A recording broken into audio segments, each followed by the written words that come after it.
Hey everybody! Sorry, I realised I've been on pre-stream here with everyone chatting for ages.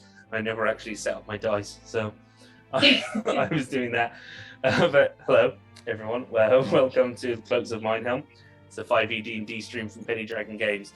I'm Ben, the DM, taking you on a dive into the lives of the most overworked City Watch officers in all the known realms. So if you're new to the stream, you can catch up on the story so far over on the Penny Dragon Games YouTube channel. But we don't just stream Cloaks. We've got tons of other great shows every week. But before we get into the schedule for the week, if you haven't already checked it out, Penny Dragon Games' latest Kickstarter, Waystar, is now live. Waystar is a total sci-fi conversion for 5e, so it uses the engine of 5e to create a sci-fi game for games. If you want to, play something like Firefly or maybe more something like Mass Effect, and any science fiction story that you want to tell, Waystar is going to be the system for you. It's a massive Kickstarter. We've got 3 core rule books, your basic, your player's guide, the GM's guide, a bestiary, as well as an adventure called Steal the Stars, and there are alternate covers, limited edition covers available for all those, box sets, a tie-in comic, cards for magic items, rules for ships, dice, stickers, and most importantly, a monkey plushie, space monkey plushie. So we've got minis, a GM screen, maps. There's absolutely tons of stuff, a veritable galaxy of them, if you'll pardon the incredibly obnoxious pun. But the project was fully funded in half an hour, fully funded in 30 minutes. I don't have the dollar figure, but it is 162,000 euro so far, with still 22 days left to go. It's been crazy. It's going to be awesome. So if you haven't already checked it out, go to Kickstarter. It's a what, pal? $161,000. God damn. So yeah, you've got whole new classes in there and everything, obviously things to fit the sci-fi theme, like one example, the Merc, your space bounty hunter, which is designed, if I'm not mistaken, by our own Kyle here. So who doesn't want to go out? Yeah, who doesn't want to go out and shoot things in space with a space monkey? What am I doing playing this fantasy stuff for? We should be on a spaceship. So if you haven't already checked that out, please go do so now. There should be links in the chat. But getting back to the rest of the streaming schedule going forward, as I say, we've got tons of other shows, not just Cloaks. So this Tuesday, for instance, I think our most regular game, DM Juan runs a Fellowship of the Fallen. And last time the Fellowship had a strange run-in with the woman in charge of Leylon, known affectionately as the Growler. Did she try to cast a spell on Magnar moments before the party left on their latest quest? Only time will tell. You can catch them this Tuesday, the 30th. And Rime of Frost Maiden with DM Craig returns from its hiatus this Thursday, September 1st, with Episode 4, The Road to Bryn Shander. After returning the stolen shipment of ale to Goodmead, the party resumes their investigation of a string of murders across the 10 towns. They press onward to the capital city of Bryn Shander in search for answers. But will they like the answers they get? The Sophrone Saga continues this coming Friday, September 2nd.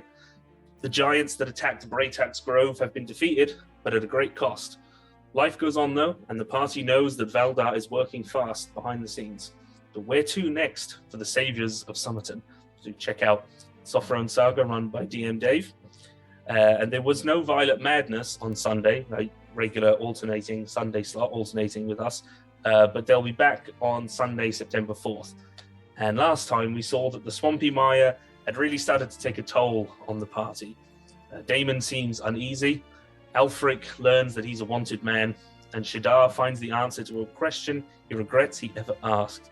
There's a lot of, regrettable questions and answers going on in the D&D games on Penny Dragon Games this week, it seems. And on Thursday, September 8th, a civilization will die, conquered by a terrible force of evil and hate. Join our new party of beleaguered heroes as they flee for their lives, desperate to escape.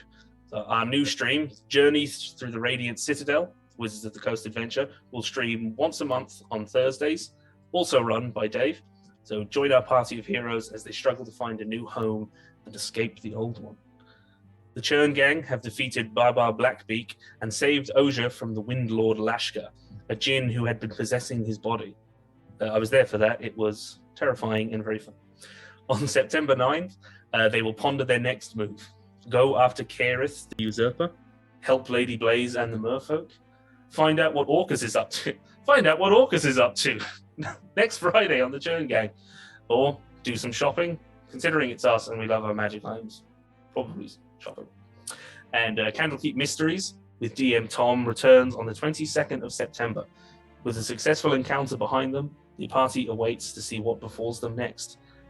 Can't be any more challenging, right? Well, I hope not, because I'm also in that game. I have a problem, folks, with playing too much D&D.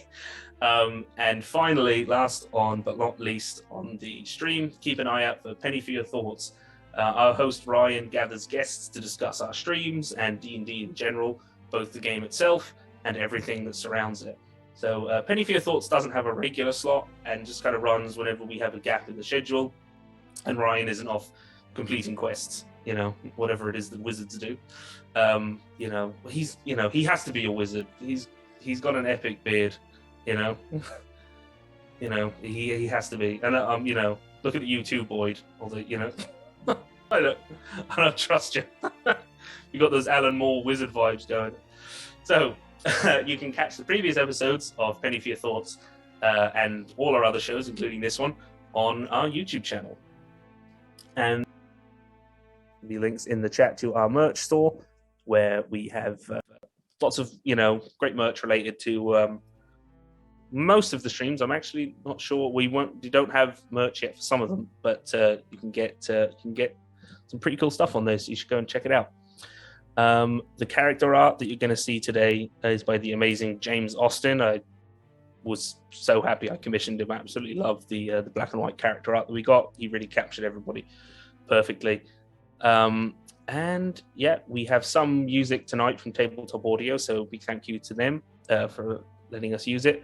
And finally, I'd like to thank Christian for his tech wizardry, his incredible overlays and his intros. None of this would be possible without him. But with that, I think it's time to get to some introductions, because I have been talking for long enough, and you're going to have to listen to more of me later, so I think let's give everyone a break. And first up, who do I have here? Boyd, what do you tell everyone who you're playing? Folks? Hey, I'm Boyd, and I'll be playing Durrell the Boulder Stonehelm. He is a young, naive dwarf, 70, but yeah, that's young in dwarf years. He gets uncontrollably agitated when he crawls through dungeons. He's a pugilist, which is a homebrew class by Benjamin Hoffman. It's like a strength-based monk, more focused around boxing and wrestling. Let's see, he loves Tales of Old Adventurers and is obsessed with them like a nerdy teen loves Spider-Man. He likes to throw hands, and this week in particular, he is going to get to throw hands because he's going to get to punch twice. Yeah, looking forward to it. Level 5. Nice. Up next, Fona. Hi, I play Andy, who is a human rogue. She's also quite young and a bit naive at times. And she's currently got many attempts on her board to try and get her beautiful bracelet that she wears off her wrist, because she is not here entirely by choice. She's on work release from prison for a little B&E. And yeah, she's trying to find a way out of here. Yeah, aren't we all? But next up, who have I got? Kyle. So I am playing our party wizard, who is affectionately known as Pouches, a little street urchin who got a chance to go and study at the big fancy magic university, but didn't like how they treated magic, and so he dropped out and went on his own way and learned magic on his own from, in essence, like street magic. Mind Patches freak probably stuff. knows more.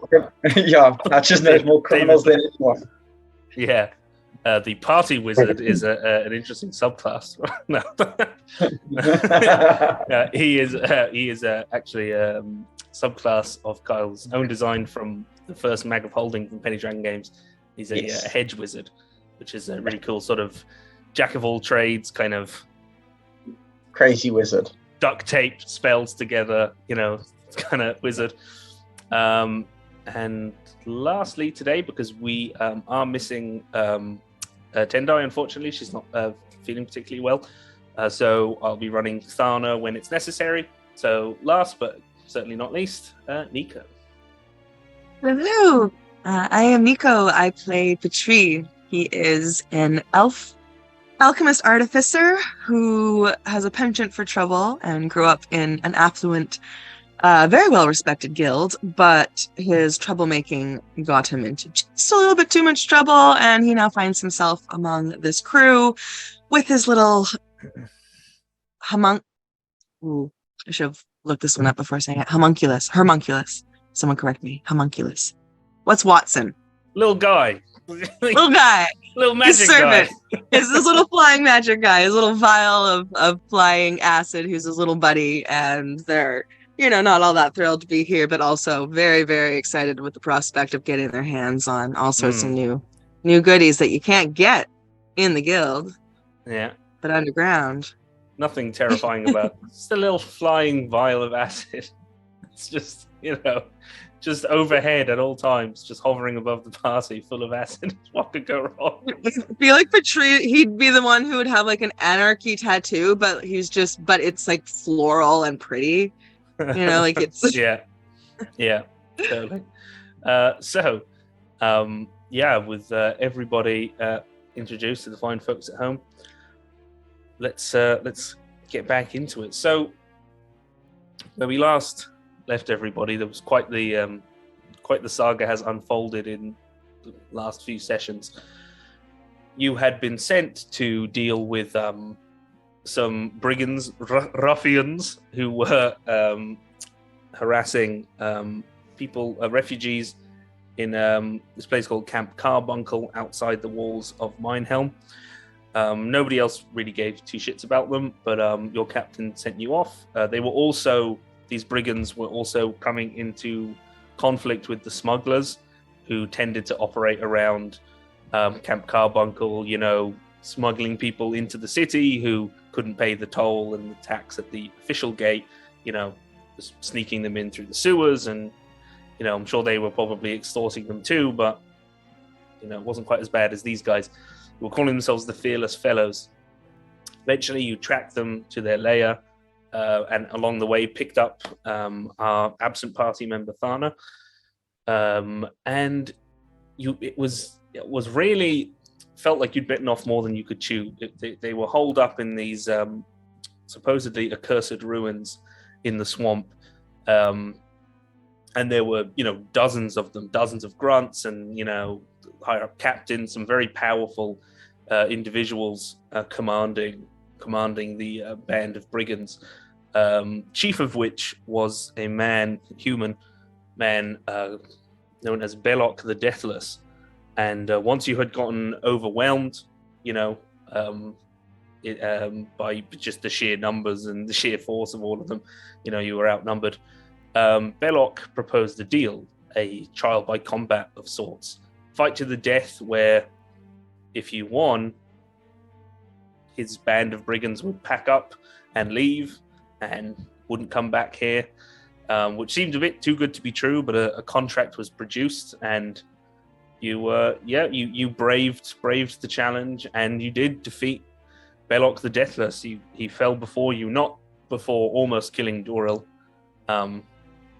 but the day was won, and I think this is where we find ourselves. In the, right now we're in the camp. It was dawn when you, fought him, and so we're coming now to. Where is my music gone? All right. you had slain Belloc the Deathless, and his lieutenants, his second in command. They bundled him up in a shroud, and they've carried him off to be, whatever it is that they do with their dead. And seemingly Blackberry, the high elf mage and quartermaster of the Fearless Fellows, has seemingly assumed command, and she has begun to command them to strike camp, to break camp, and tents being struck down, crates lifted. They seem to be clearing out of here, and it just is buzzing on all around you. They're almost not paying any attention now. The matter seems to be settled there. She snapped her fingers and they all got to it. So what are my chances of doing a little bit of pickpocketing or something, or crate pocketing while they're packing up and distracted and busy? And this, ladies and gentlemen, and other folks at home, is why I didn't just cut straight to them going back to Minehelm, because I was like, Andy is going to try and rob the place blind before they pack it all up. Okay, what I'm going to say is give me 3 stealth checks. Okay.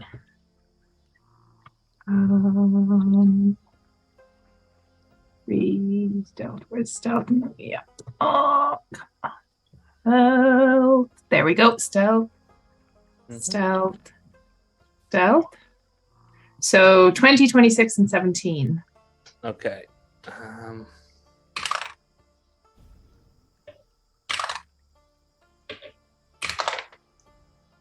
Okay. You've gone unnoticed everywhere. I'm going to say... you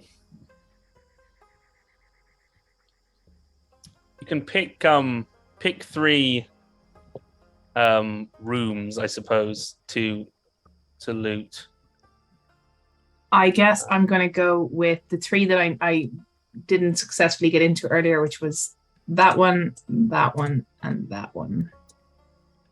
Oh, come on, pink. There we go. Those 3. These the 3 lined the 3 up. that are kind of lined up, yeah. Yeah, okay. So okay. That is N, O, and P. So you give me 3 investigation checks, please. Investigation. 2. Oof. So 10, 4, and 13. 10, 4, 13. Okay. The first room, the far left one, is sort of just, it's mostly, it's open. There is technically a bed there, but it looks like it hasn't been slept on. But there is there's like a smell of like wet dog in here. You're assuming that this is Pelt, the sort of saber-tooth from the X-Men like barbarians sleeping quarters. And you, I've lost it now. You find mostly it's just there are charms and wind chimes that appear to be made of bone, hair, and sinew, and very little else. Although there is, oh no, actually, sorry. On the floor, there is it's very exotic. You're like, it's like, oh, the whole place is, rather stinky, but you when you were sneaking around these places before you kind of stepped in, you had foolishly taken off your boots because you're like, to sort of tiptoe around, and you're like, oh god, this is awful. But you step and it's very soft, and under your feet is this, and this seems like maybe where she has been sleeping.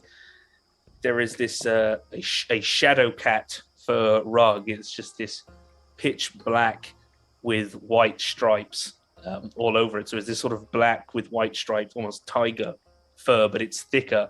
It's like a sort of like a snow leopard. It looks like a sort of an Arctic animal's fur, and you'd say this would probably fetch about 200 gold pieces.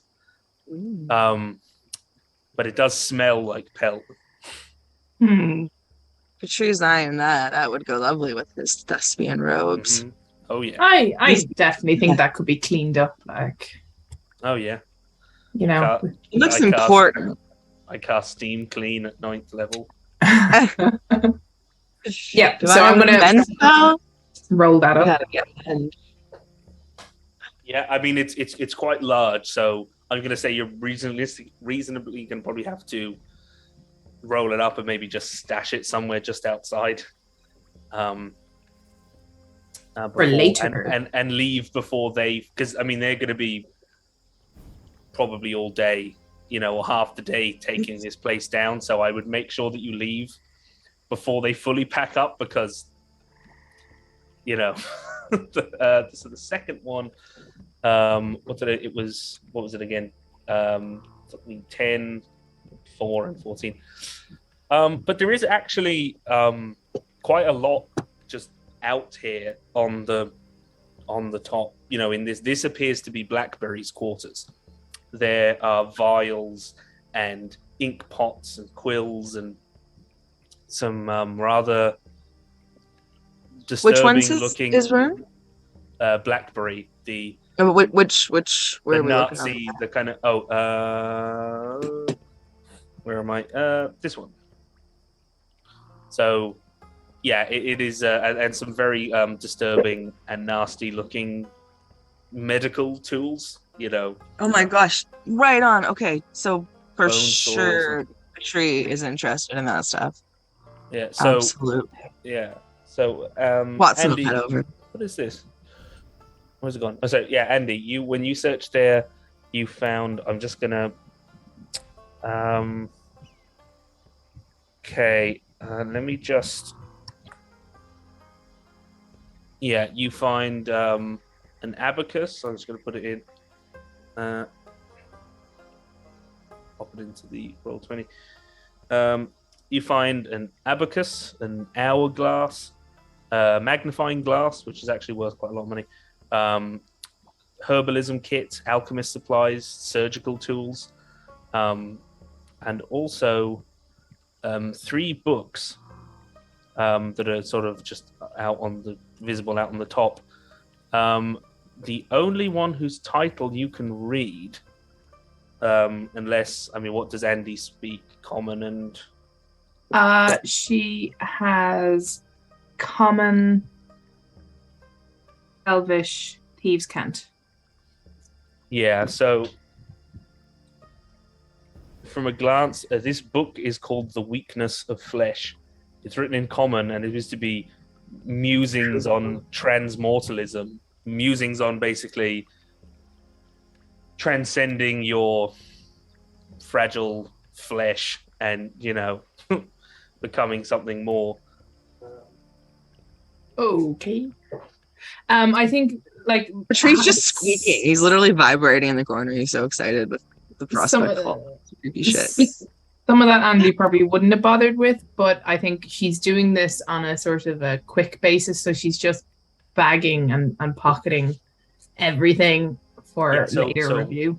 So when you show it to the party, I think Patri is going to be very interested. And there are two books. I'm just going to say just ahead of time. Does anybody speak Abyssal? No. No, I don't. Maybe. Yeah, because obviously, if anybody then is going to say, "Oh, I can comprehend languages" or whatever. I'm trying to see if I have a skill that might help me learn, but I think I'm mixing my characters. Abyssal, but I do kind of comprehend languages. You do. Sorry, say that again? I do have comprehend languages. Do you want to, if just for the sake of, do you want to just assume that at some point in the journey you could like ritually cast it or something? Yeah. Is it a ritual? Yeah. So just so I can. Yeah, just if it's possible. Yeah. So since it's possible with the tools at your disposal to learn, what they are. Oh, sorry. This thing. Come I'm just going to pop them all in. So obviously there's the one you already knew. But the two in Abyssal, the first one is Mortus Maleficarum. It written in Abyssal. It is a treatise on necromancy and the evil undead, which Athana, being a grave cleric, will probably be interested in knowing. And the third book is called Sanctity of Rot, Secrets of Shedaklar. And it is a book of maddening poetry on Zuktmoy's layer of the abyss. So Zuktmoy is now shown up into the mushroom demon queen of fungus. My character, whoever watches our Friday games, our Mystery of the Churn, or she makes a big presence. This is like a sort of a very Lovecraftian, poetry book. And the third room, checked. So here, this is Dum-Dum's room, and thankfully he's not in here. So the wax preserved severed head on the table isn't singing like the sort of macabre phonograph that it was. And in here, you find very little, actually. There is a lute. There is 12 gold pieces and 44 silver pieces, but also these they are magical. Basically, they are paper birds, but they're in the shape of flies. It's a sheet of paper that turns into like a little origami fly, and there are two of them, and you can send it off, and you write something on the paper, you send it off, and it flies to somebody. I'll get the exact rules. I don't remember. I don't know if I have the paper bird in my compendium. Guys, we can acid splash anthrax people with these messages. Let me just paper Lava bird. tree immediately turns into a weapon. Yeah. So you can write a message of 50 words or fewer, so it's like double sending length. Speak the creature's name. It magically folds into a tiny paper fly and flies to the recipient whose name you uttered. They've got to be on the same plane of existence as you.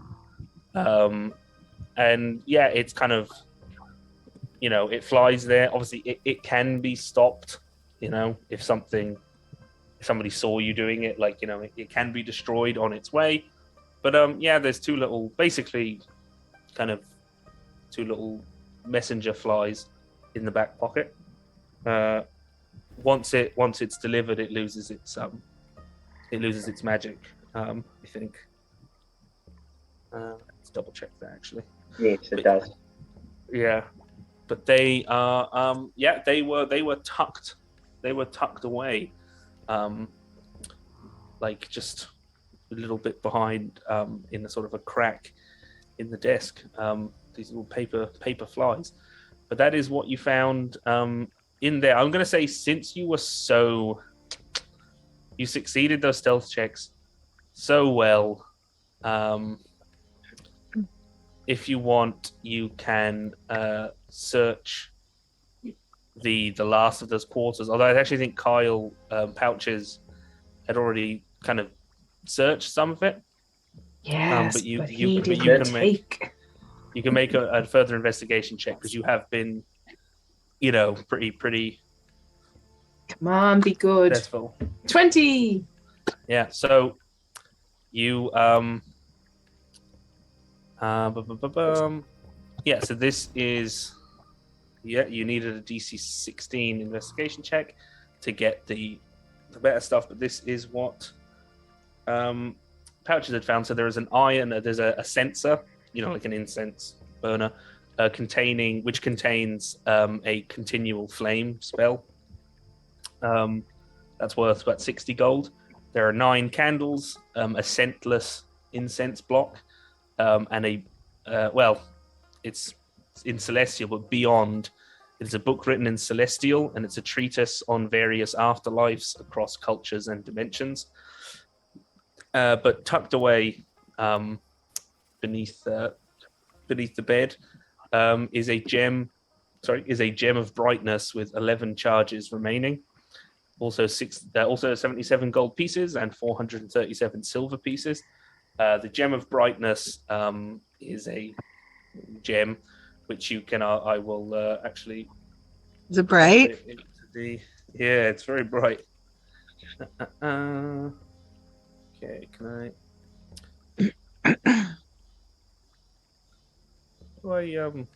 I not show it now? Weird. But yeah, you can get it to shed bright light for 30 feet. So you can use it as like a more powerful tool, as like a lantern, basically. But then it also has limited uses of a kind of a blinding effect. So in like a beam, you can try and blind people with it. There are only 11 charges left in it, though. I will get you the full. Yeah, it should be 11 charges. I'm assuming you're going to take it, Andy. Yeah. Yes. So I should be able to actually drop it in.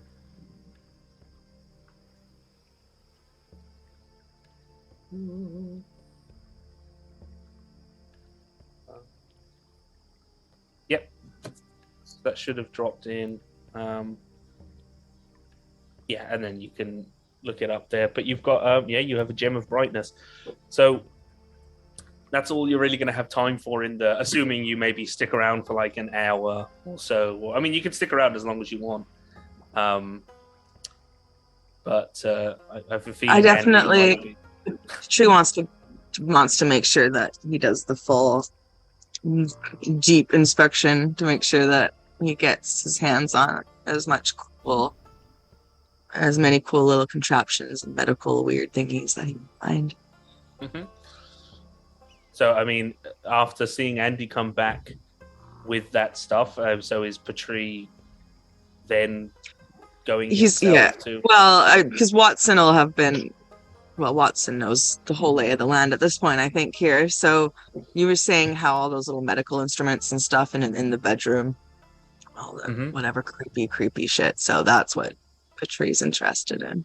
Yeah, so Andy took most of the visible stuff, but if Watson wants to go... he'll do his... Because all the good stuff is off fighting, isn't it? That's how it works, right? So if exactly. So if you give me a stealth check from Watson, and then assuming he succeeds, Watson can do an investigation. And his stealth. It's also different on my character sheets. Oh, my God. I feel like he gets something though in that. Well, I have a blast. Can I use the blast? That we got 15. You are undetected. I rolled less than 15 on those perception checks. So yeah, if you give me investigation for Watson, see what he digs up. 12. Can I use that blast? You can. If you want to, yeah, you can. Will I make... Why not?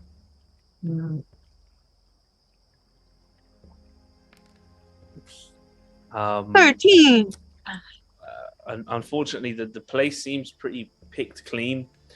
As far as what so Andy cracking her knuckles there. As best Watson can tell, it looks pretty. He doesn't see anything. He's looking for the kinds of things that Patri was interested in. So there doesn't seem to be any more medical devices or apparatus of any, alchemical or pseudoscientific or otherwise. So yeah, it's pretty bare. There's like a couple.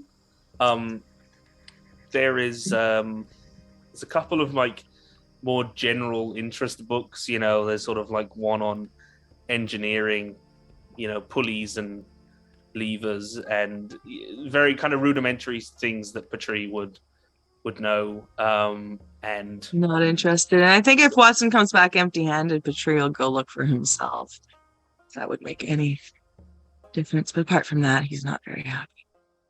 No, Watson might just kind of bring. He'll go buddy buddy with Andy. We'll go buddy with Andy for the stuff.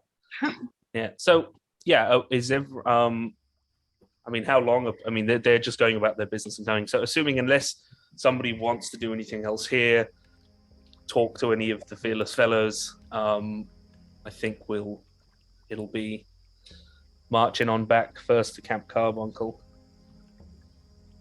and then through the city gates. While they were robbing the place, could I have taken a short rest? Oh yeah, that's it. Yeah. You could talk. You're talking an hour. I'd say you're going to be there an hour anyway. So that's a 4 total on a D6 plus 3. Oh, nice. Really, but at least I get the thing I really wanted out of the short rest, which was the arcane recovery. Yeah. Yeah. Which you will be able to do, well, not more of, but more there spell should be slots something waiting for you in your Amazon order from the smugglers that took 2 weeks to arrive. Which should be waiting for you back in the city. Woo! Bit of spell casting. Yeah. So as I say, yeah, that you can see them hustling and bustling. Thana was interested in that. She'd expressed some interest in the big draconic abomination that they were keeping chained up, just as a contingency. That is still there. They don't seem to have done anything with it yet. Not sure whether they're going to just abandon it here. This big monster. Yeah, but otherwise they're going about. It's probably been about an hour now. Andy has stashed some of the commander's things. Has some of them on her.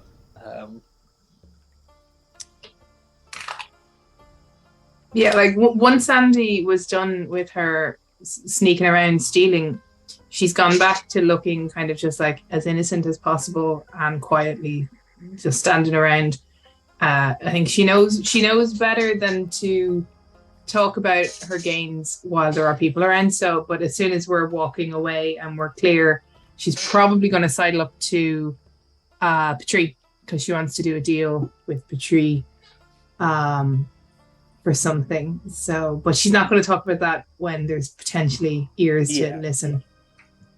So is Pouches is he doing anything else in particular now? Does he want those spell slots for any particular mischief or no, just swamps are dangerous and Pouches doesn't like to go somewhere without being able to do magic.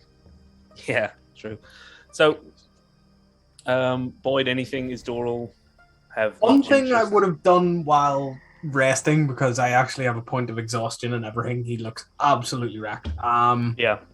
I just keep an eye on the tree line. It still fascinates me about the arrow that came from the tree line.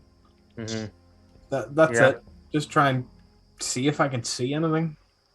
Well, give me a perception check. And I'd say on the way back, what you probably do is, at Thana's suggestion, is like you did before, just sleep in Meg the Bog Witch's cottage. Like as soon as you get there, just like take a long rest. You know, so by the time you get back there, I got an 8 on perception. Yeah, it's like you're not. It's funny, you're not seeing anything.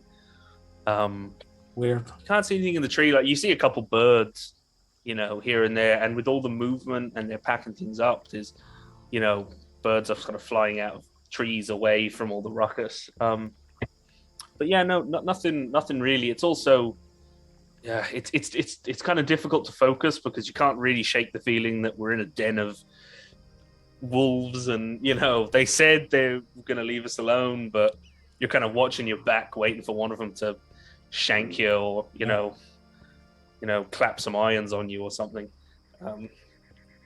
So no, but nothing. The only thing was, yeah, as you said, it was whoever they were a very good shot because, yeah, they didn't miss, or at least they didn't miss when they needed to, or when it counted rather. But no,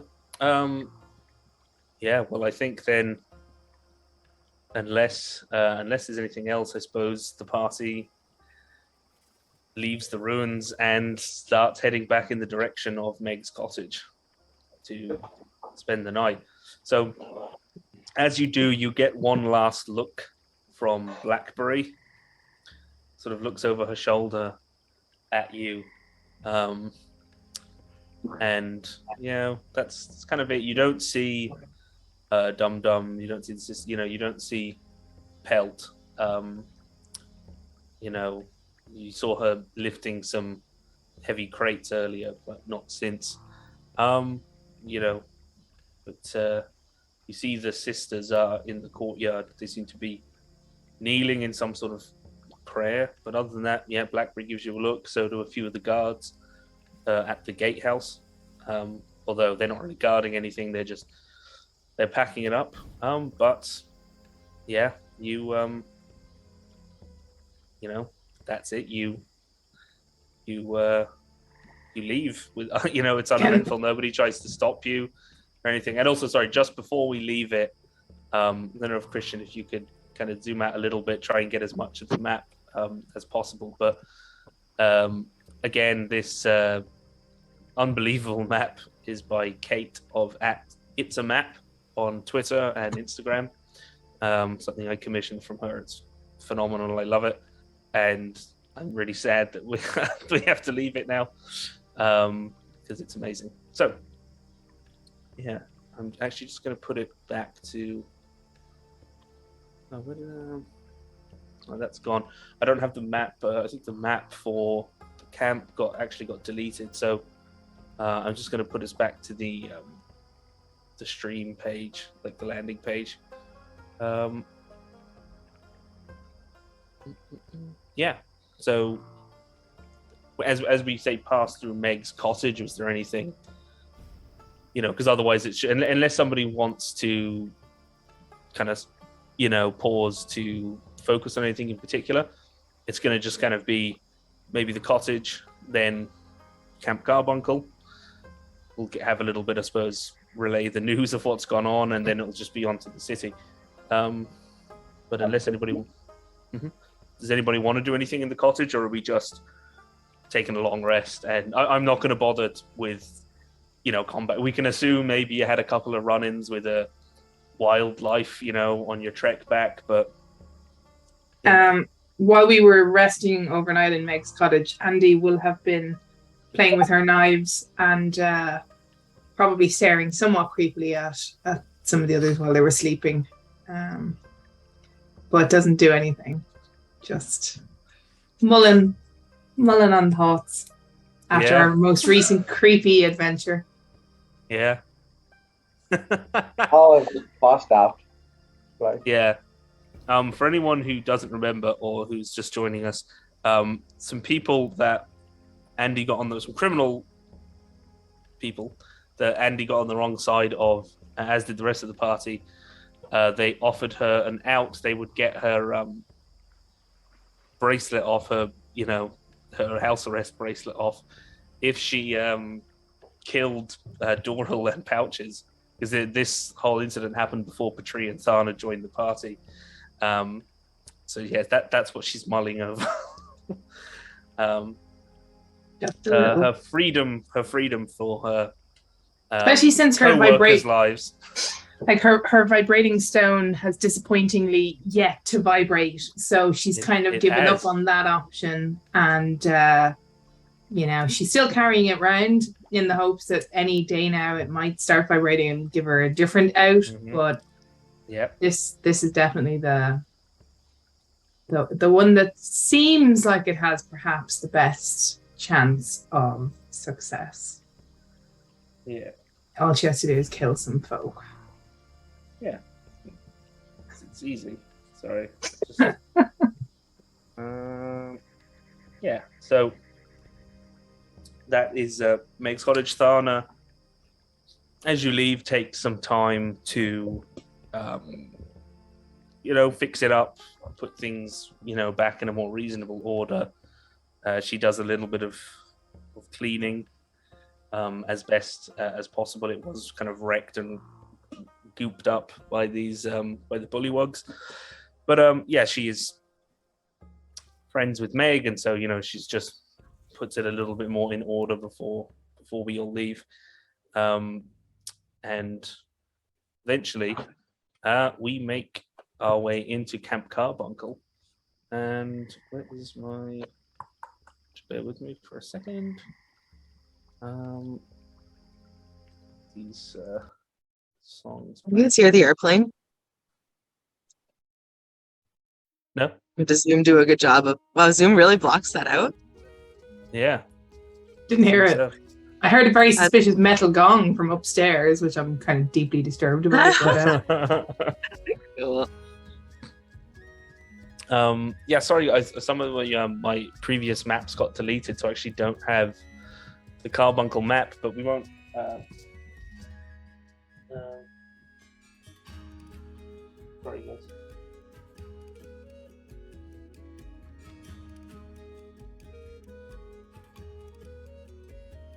Sorry, guys. Sorry. I had saw at the corner of my eye, got a text. It wasn't anything, but I thought it was something important.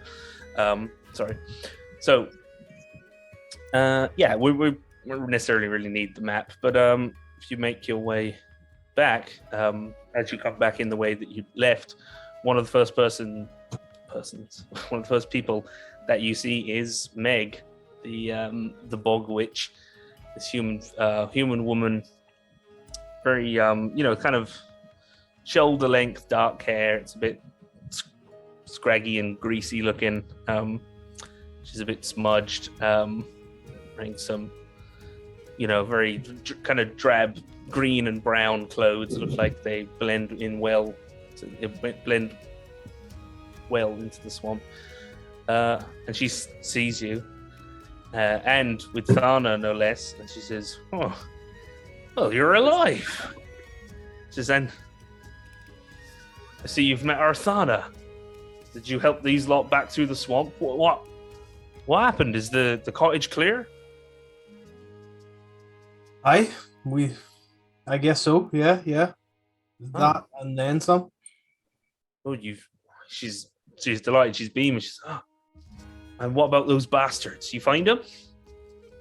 Well, we did find them. They've packed up and left. What? Yeah. And she kind of looks, and then some of the other people, who are gathered around, notably nearby, is a man that you'd actually encountered, Rin, sort of the gentle, kind of soft-spoken human man. He was kind of like a minor cleric, he's there as sort of a charitable missionary, and he's saying, "Oh, why? Well, that's wonderful.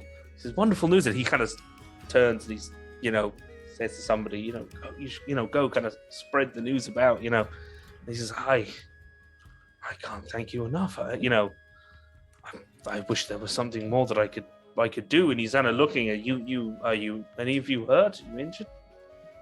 No, but does anyone around here have, whatever the meat might be, burgers, hot dogs, I don't know, something that's actual food and not rations?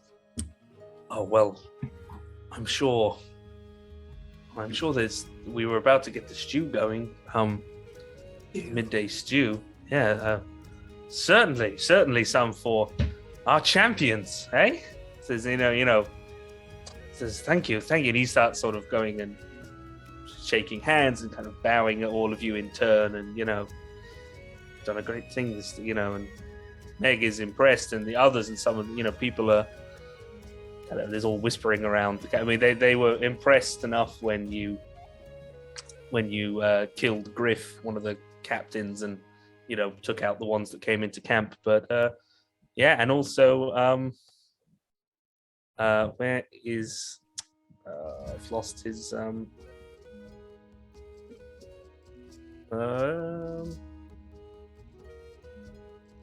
can't find it now, sorry. But yeah, I was right. Okay, the half ogre tank that Boyd had fought in the arena, comes up and he's like, "Ah!" and he kind of puts his hand on Doral's shoulders, and he's like, "Ah, little man, smash!" He's like, "Got him!" Like, "Ha ha ha!" you know, and he kind of like does the like, you know, where you get the winner's wrist and, you know, you put but it's like, you almost like, you're not expecting it, and he's like this 2-ton-half ogre. You almost like rip your arm out of your socket, and like, yeah, you go like a foot off the ground. Yeah, little man. I quickly summon a rock underneath my feet to meet my feet, and he actually regales in it. He enjoys it. He raises his fist to the crowd, and there's a beaming smile on his face. Yeah, and they're all, hey, little man. Little man. Wait, it's the boulder. Boulder, but little man. No, but they sound boulder, but they and actually Doral the Boulder Stonehelm, who, as of the current 1D&D playtest, we have decided to give the limited dwarven tremor sense ability, because I like it anyway, but it was too thematic not to give to Doral with his earth powers, his earthbender powers. So yeah, that is something which we will kind of assume is we'll get on the level up. Maybe we'll just assume that it's a result of your Titan hand belt. Kind of. So yeah, it's celebrations, jubilations, salutations in Camp Carbuncle around some stew with, I mean, technically there is meat in it. It's difficult to find, you know, but it is there, you know. And rather Joyce is saying it's because one of the Rin is saying, you're in luck. You're in luck. We had the meat because one of Galway's one of his horses finally. It finally keeled over, but it wasn't ill, but it's just yes, it had had enough, and so yes, it's good. We had the meat. Yeah. It had enough. Who decided it had enough? Oh, it keeled over. Yes. We had to give the grains to the children before the cart, before the kids before the horse, as the saying goes. Putting the kids before the horse. Yeah, but there is revelry. You are celebrated, but I think unless Meg says, you know, she's going to go back to her cottage, and she sort of, you know, jokes as you're describing the ruins and state it was in, what it looks like. You know, she's this impressive. She's jokes that, you know, someone should go and clean it up. You know, maybe you lot could move in. You know, yeah. Well, I hope they let that monster go or killed it. Maybe you don't want to stay there. I officially hate bogs. I don't want to go back to the swamp. Yeah, like when she mentions us moving, when she mentions moving in, Andy's just gonna have shuddered. Andy doesn't ever want to see that place again. I'd have to say things like get out of the swamp and stuff like that. It would be weird. I wouldn't like it. Yeah. I'm just gonna be like, thanks for the offer, but no. Got a place in the city. Yeah, it's not mine to give anyway. But I think probably speaking of the place in the city, it's kind of afternoon now, but you know, say in the night, and you get back here. So I think the comparatively comfortable beds of the Brown Cloak barracks in the drains are probably sounding pretty good. Definitely. So unless anybody wants to talk to anyone in the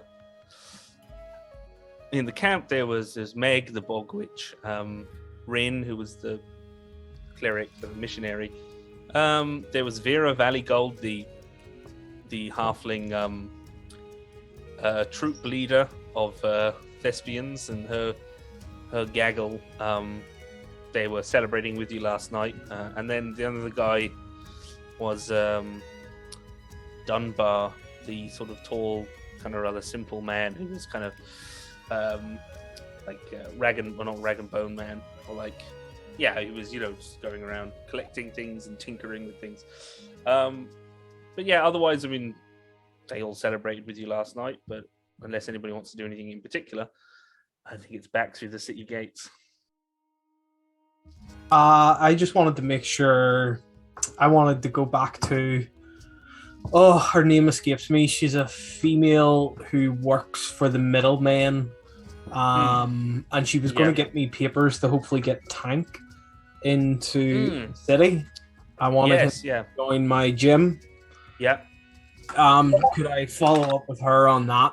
And Yara Galt, the half-orc woman that you would... Yeah, and this is the woman that you had met in the Smuggler's Caves before in the mission when you were in low tide, the down where the beach is. Yeah, she is there. And she says actually that she can't get him in today. You've only been gone I think maybe like a day or two. Okay. Since you left. But she's like, yeah, I mean, I looked into it. She said it was like, I'm going to be perfectly honest. I mean, I thought you were going to die, but I said I'd send someone straight away. I didn't think he was like, I didn't think you were coming back, but I did it offensive. Yeah, but she's like, well, I mean, there was like dozens of those fuckers, Anyway. And there's only one of me. Next time you'll bet on me. Yeah, she said, I should have guessed, the way you handled yourself down in the caves. But she said, look, but I said, I talked to my people. She said, it's possible. Like, you can't bring him in with you today, but we'll be fine. We'll get him through, And she says, like, look, what, if I'm not, she says, well, I mean, if this is all sorted, I'll be down, I'll be down at the Anchor, to a particular pub, She's like, so... if you can't, if you don't hear from me, it's like, if it's more than a few days, come looking for me. But it should be fine. We'll get him. I'll stick around. She kind of is there and gives him a dig on the arm and sort of like, you're all right with me, big guy, huh? For a few days, yeah. I nod and Tank and smile. He's like, oh yeah. Says, yeah. Yeah, there's a bit of a Valkyrie Hulk from Thor Ragnarok kind of vibe going on between Yara Galt and Tank. She's going to get him into the city. So he'll join Doral's gym. Oh. But speaking of returning to the city, sorry, where's my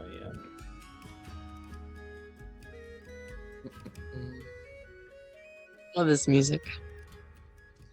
Unfortunately, I'm gonna leave it for a sec. So you make your way, to the city gates, and it's after being in the wilderness, it's never really thought of the drains as comforting before, but never before has the stink of open sewage, smelled so good. And seeing the stone buildings kind of, crowding around and on top of you, it's almost, it's like an embrace, closing in around you. You make your way back to the barracks, and there's a bit of a, it doesn't quite match your jovial mood at, returning, but you report back to,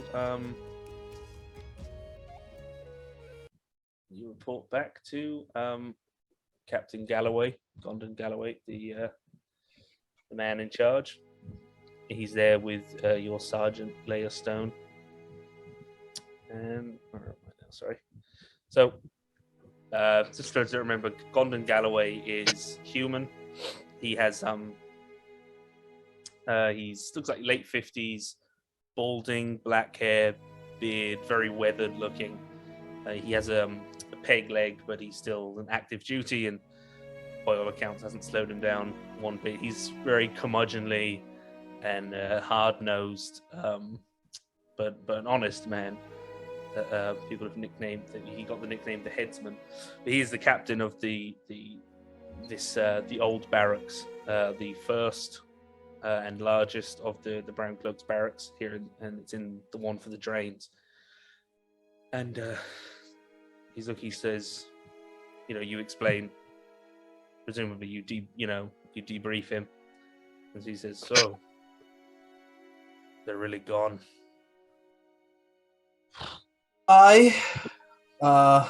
We really didn't know in the middle there if we should come back here or deal with it ourselves, but it felt like a time-sensitive issue, and we took the initiative to go out there and sort it. We certainly bit off more than we can chew, but it seems that they are somewhat true to their word in a weird way. They offered us a fight. They overpowered us. They killed me. Well, put me out unconscious and bleeding to death. Then magically healed me alive and offered to have a 5v1 fight versus their leader. And if we won, they would go home. It sounded too good to be true, and for some reason we took them up on their offer, and they actually stuck to their word. Well, Cloaks, you are all remarkably stupid for not coming back here for reinforcements, but I commend you for your bravery.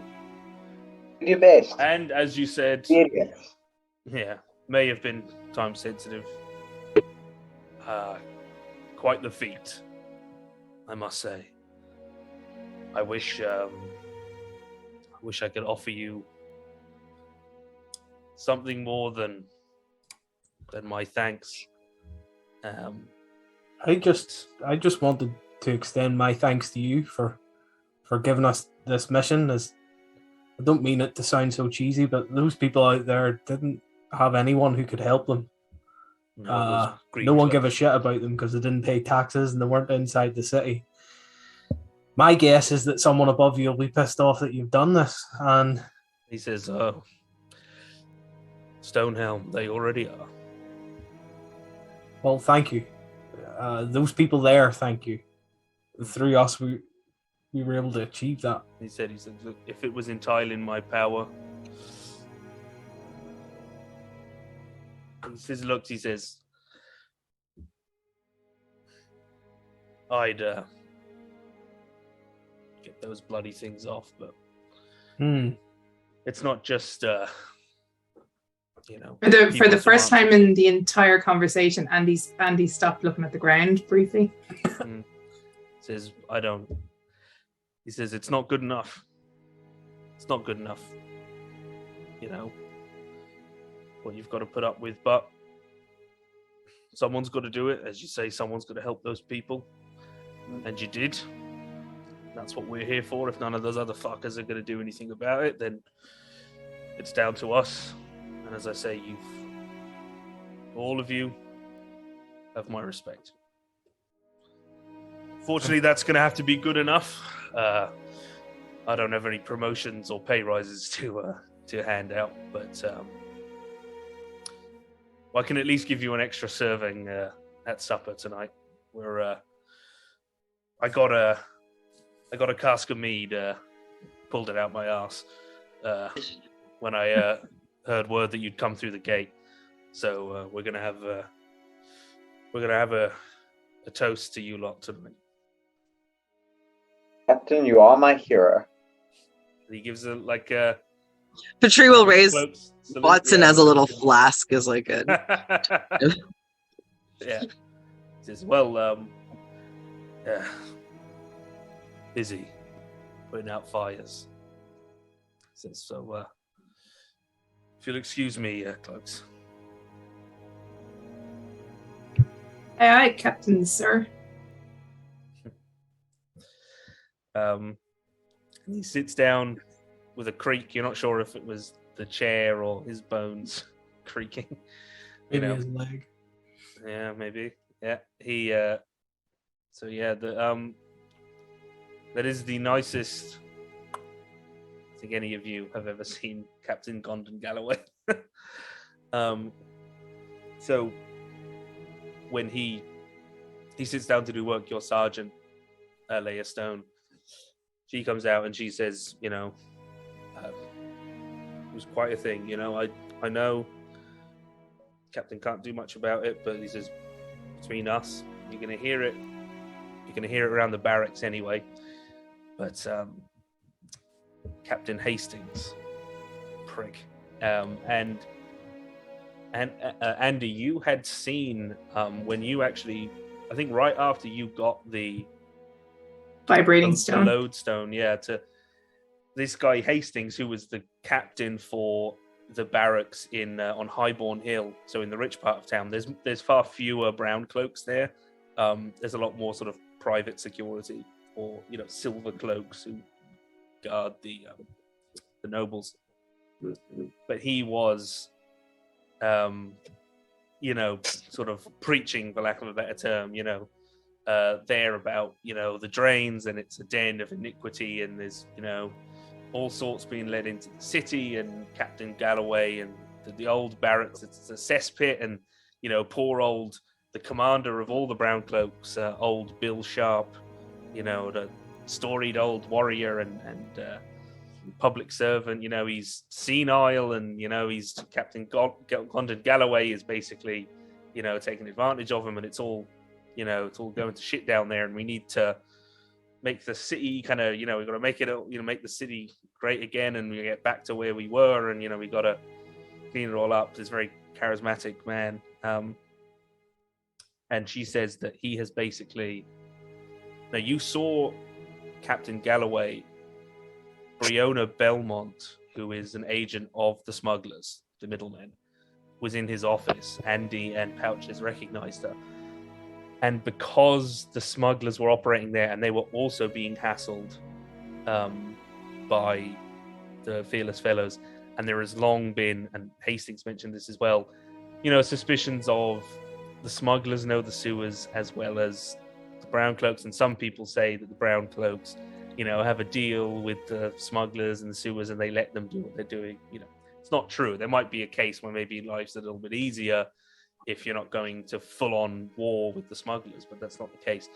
But basically, he's slinging mud and spreading, rumors, and it's on the streets, and even some of it has kind of penetrated certain, has been, got a couple of people in the old barracks listening, people who don't like Gondon Galloway's sort of tough but fair regime, that basically he did this to benefit, he's using the brown cloaks to beat his criminal buddies' competition, the people that were hassling the smugglers, no mention of the people, the refugees in the camp.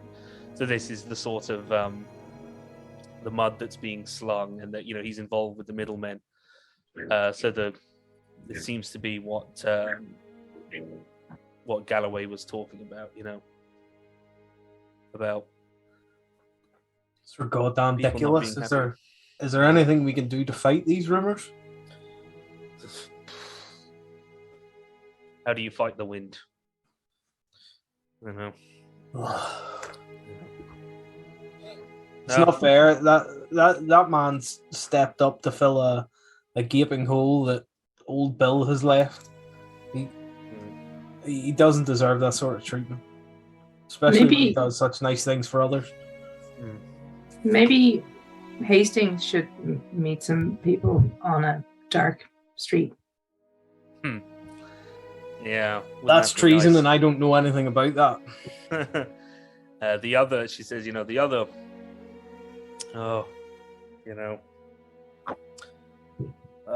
Well, Bennett, who's the third captain in the sort of the kind of middle quarter. She's saying she's too kind of cool-headed. She'll, she's always been a bit like not on the fence, but just kind of she'll sit back.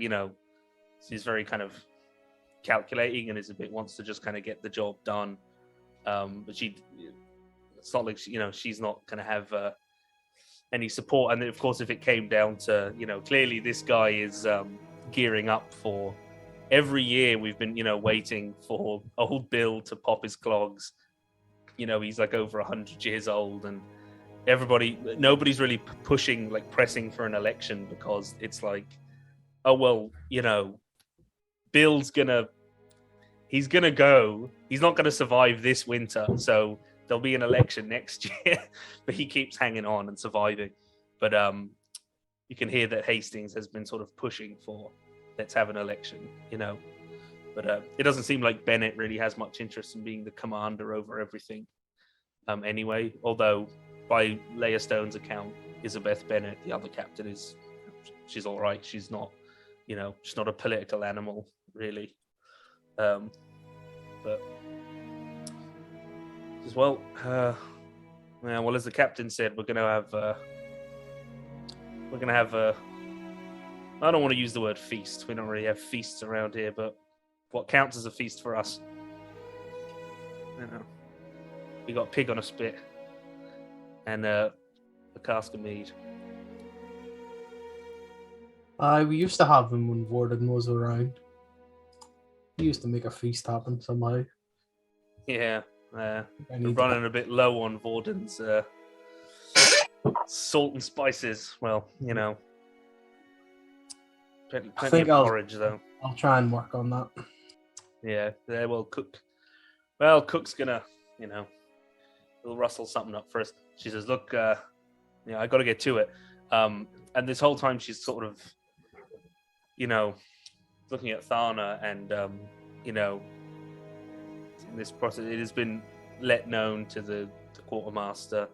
You know, I would say you would let them know that Thana has presented herself, or themselves rather, to say that they want to join.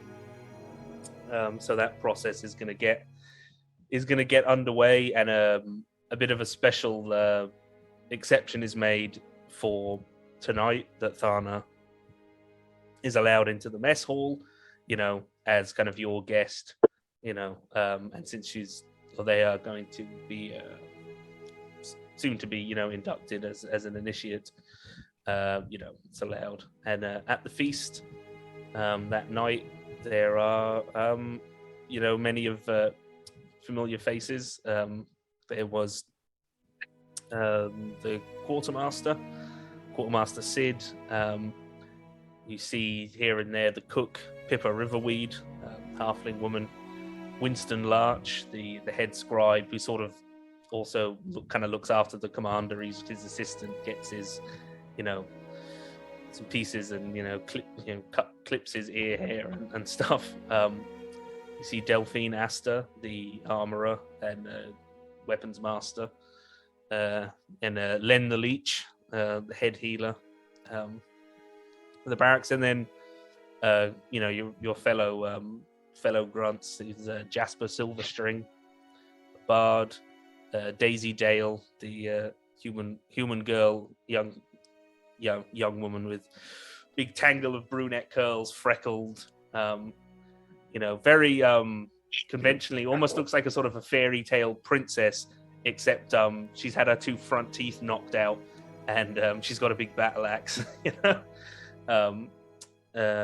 so, you know, there's all some familiar faces, you know, and they are all introduced to Thana. So it's, you know, it's good. It's a night of revelry, and it's that feeling of being home and being welcomed back. You know, Jasper sings some tunes on his lute, some popular tunes. He also busts out the favorite, the Ballad of the Black Cloak, the song that I think opened our campaign way back when. The lyrics to which I don't remember, but they're written down there somewhere in my notes at the top. But my mind flashes back to the sewer and a certain symbol and ring. Yes, and suddenly the song makes a lot more sense. Yeah, the encounter with the Black Cloak down in the sewers on your first mission. And other agents of the Black Cloak, actually, when you went down below the city, seems to be his domain, where you met the ranger with the bow and the giant spider, the dark-haired woman, Marlowe, and the sort of fishy-looking gentleman. the scion. So yeah, it's all it's coming back, and Seem to remember beating a spider with the lid of a coffin, like it was a newspaper. you did. And actually, I remember those coffins were great fun. Yeah, you bring she brought the dog back. Actually, one of the other lads, Harold Donington, who was kind of a rookie with you as well, compatriot of yours. His hair has grown in a bit now because when you met him, he had a very rough buzz cut. It was all shorn off because he had lice, bags under his eyes. He's a bit doughy and out of shape. He was very dour, depressed, perpetually fed up. He claimed that his twin brother committed the theft for which he was convicted and conscripted into the Brown Cloaks. But he's actually become something of quite a good tracker for the Cloaks. He seemed to have a bit of a knack for it. He seems a bit more chipper. As time has passed, not sunshine. Where is he? Bloody Prince. That's what they called him. Callister Fairmarket. The meek and cowardly, sensitive, delicate-featured, coiffed blonde hair nobleman's son who found himself in the Brown Cloaks. He's filled out a little bit, in the weeks and months past. He's grown his facial hair in a little bit more, and by all accounts has become is discovered quite a skill with a bow, and partly you see he's building up his strength for the muscle mass to draw back the bow.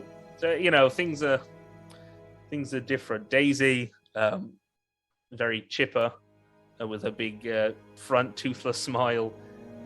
It seems a little more jaded, but she's still pretty happy. But everyone seems to be kind of being rounded by their experience in the Brown Cloaks, much like all the rest of you are. But souring the merriment that evening are some whispers at the fringes of the mess hall. You can hear it at certain tables with more unsavory elements like Dag and Tam, the two sailors that we got into a bit of a bust up with in the first session. They were picking on Prince. There are people every so often you hear grumblings about Galloway, and we think we'd be better off at Hastings. I might even be able to get out of here and get posting up in Highbourne Hill. I heard that. I saw one of them. People saying that the leader of the middlemen, was in his office, and there's all things bouncing back and forth. But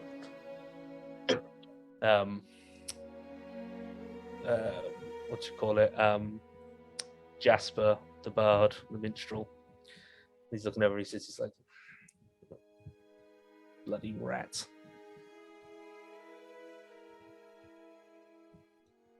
Bloody rat. Chippering on, whispering about Captain. It obsessed me too. Well, what are we going to do, eh? Well, there's not going to be any election anytime soon, Bloody... We've been saying that. People have been saying that for centuries, Apparently the king was a boy when... Bill was elected. But so he's like, "Come on, you're gonna, tell me about this escapade. I'll have to compose a ballad for you fine warriors, huh?" And he starts trying to, draw stories out of your trauma that you all went through, and compose a rather chipper ballad, about it all. Or chuckle and then begin to outright lie through my teeth about everything that happened. Make a deception complete check. bullshit. Make a deception check.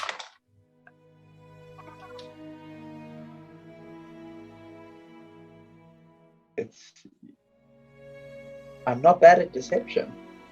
No, you are a sneaky street wizard. 6 though. Oh, I thought it landed on 17. Apparently you had drank too much mead, though. Yeah. Apparently, He knows. I'm just not into it. He knows it's total bullshit, but I mean, he's eating it up and he's singing it, and he's like, yeah, that's brilliant. That's great. Yeah, that's great. Yeah. And the dragon swallowed him whole. Yeah, yeah. Yeah. Yeah, that's Doro, by the way. Totally told them that Doro got eaten by a dragon. Yeah. I'm particularly sparse on details about day-to-day stuff, but for the battles, I reenact them made out of mud on top of a table using old earth. And then he came at me with an overhand chop, and I dodged it. It nearly cut off my beard hairs. And then I came at him with this big right hook. And that goes on for a long time. And he looks rather bored at one point. Yeah. So he's there. He swallowed him whole. Yeah. With a kick and a punch. And he's kind of working out kick and a punch. It repeated on him, did his lunch, it punched his way from his guts. The dragon, he starts going on, and everyone is, everyone's getting up, and then somebody tells him that Tank was calling Please keep little going. Man, and he's like, and everyone's going, little man, finest fighter in all the land. Little man. This is the ballad of little man. And Jasper gets up on the table, and Daisy grabs his ankle and yanks him, and he falls on his face. It's not a bad night. Huh?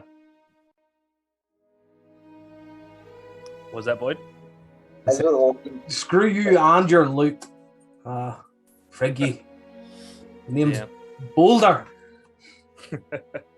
And he says, he's like, and my name is, he says, yes, and my surname is really Silverstring. He's Jasper Silverstring, almost certainly not his actual name. You may not have a silver string, but I've got a rock or two, and I summon my rock first. Yeah. What was that, Pouches? As always, I'll avoid mentioning too much about, like, I did this cool magic thing. Like, I'll keep it pretty tame. Like, yeah, I think they all know, of course, but I think the captain and the sergeants, it's sort of an unspoken thing. Like, we'd rather just, you just don't ask about Pouches and what he does, and he won't mention it. It's I was recently rewatching, great movie. Recently rewatching American Gangster, and the captain is like, says to Russell Crowe's character, because they basically go out of their jurisdiction to chase someone down. And he has a whole argument about it. And he's like, I don't want to hear. He's like, I don't want to hear about you going into Jersey again and doing this and doing that. And he's like, if I can't do that, he's like, then you might as well shut the whole thing down because I can't do my job. He's like, he said, hey, do what you got to do. I just said, I don't want to hear about it. It's like, don't tell me. Because if you tell me, then, so I think it's that sort of, just don't tell me about all the illegal magic you're doing on the job. Couches, and Patry and everyone else. Throughout all of that, Andy just basically stayed completely silent on it all and wouldn't talk about it or share details. Every so often, maybe would nod at one of the really obvious lies that Pouches had been telling, but she's not volunteering any information for sure. Mm-hmm. So eventually, everyone retires to bed, and you get your long rest, and then, over the course of 2 weeks, Thana is being trained officially as a brown cloak, going through their initiate phase. They're going through their initiate phase, where they sort of have the 2 weeks probation. Pouches, you go to see the middlemen. You get word that your arcane grimoire has arrived, special order, and it was a +1, right? Yeah, +1. And Doril, you receive word from Yara. Tank is in the city. You arrive at the gym one morning, and he's just there. he's just like sitting outside on. There's just a tiny little step in front of the door, and he's just like perched on it, sat down, with his knees up to here, and he's got like the little sort of duffel kind of sack over his shoulder. And he's kind of so Tank has joined the gym. Pouches, you got your thing.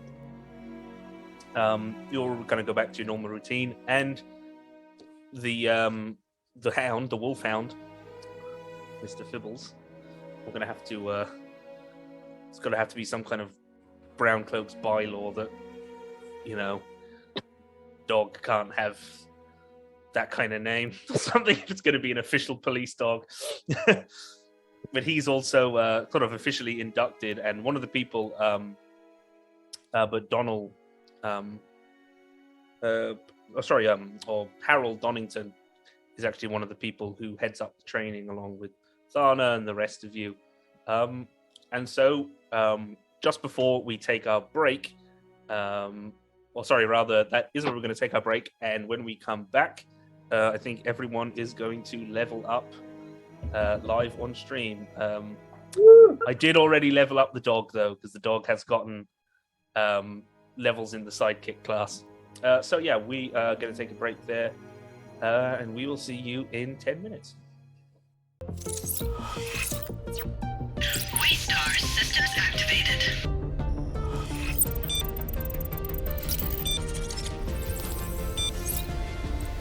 Welcome aboard the starship Waystar, Captain. Plasma engines are primed, probability torpedoes are armed, and the Kickstarter campaign is locked and loaded. As the primary commander of this vessel, the only thing missing is your authorization. With a core rulebook, creature codex, adventure setting, campaign module, and a host of additional assets, we're at full power.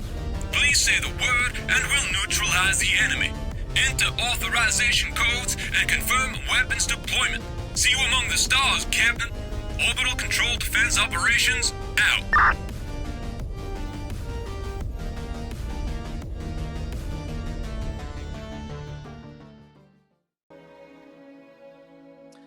Hey everybody, welcome back to Cloaks. So where we left off there just before the break, we were saying that the party is going to be leveling up to level 5. So Doral has extra attack at long last, and Pouches has 3rd level spells. So they're all very happy. Party. There ain't no party like a fireball party.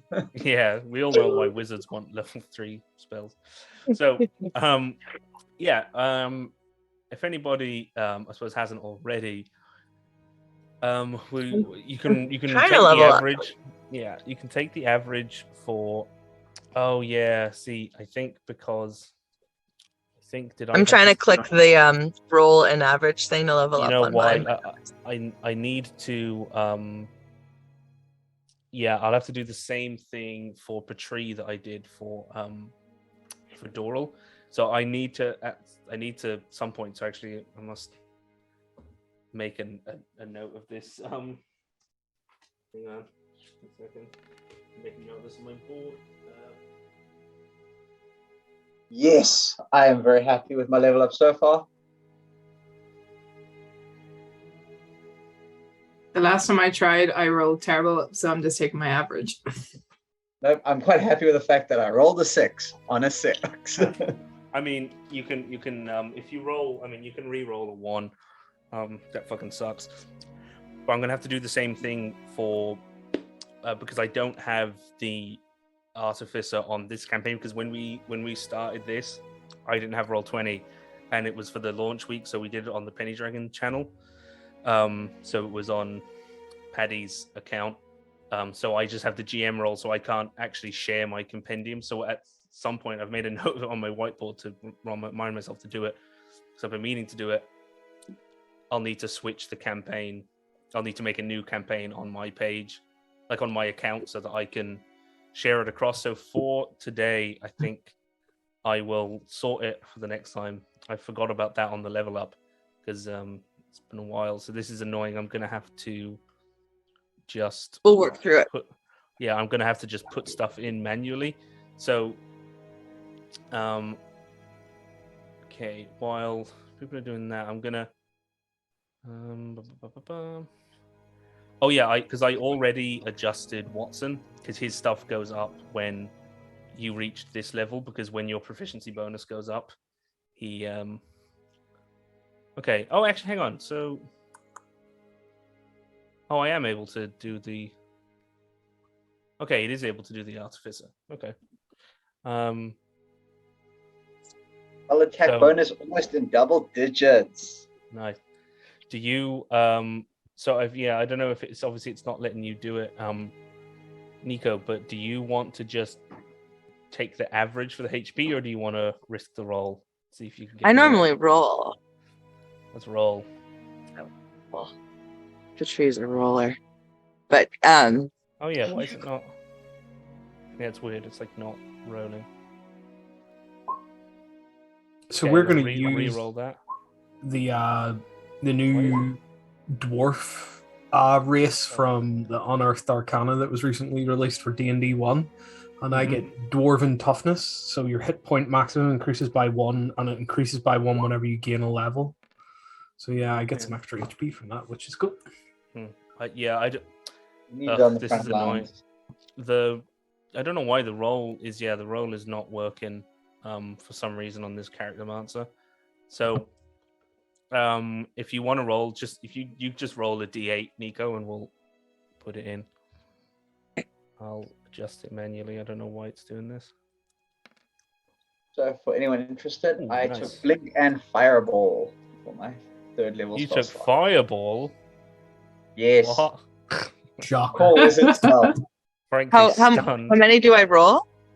Oh yeah, so One. you oh wow, so yeah, you got what's your constitution is, so you'll get I keep closing. hang on, so yeah, what's your constitution modifier? Do you know? I'm stuck in the character. Actually, let me Hang on, yeah. card it. I'll access. Tis 3. No. +1. Okay, +1. 1. So yeah, sweet. 1. So so I'll go through here. Yeah, I don't know why it's not doing. So if you try the character mancer again. Try the level plus and just where it says HP, you can just put in 8 because with the 7 + 1, you got 8 hit points.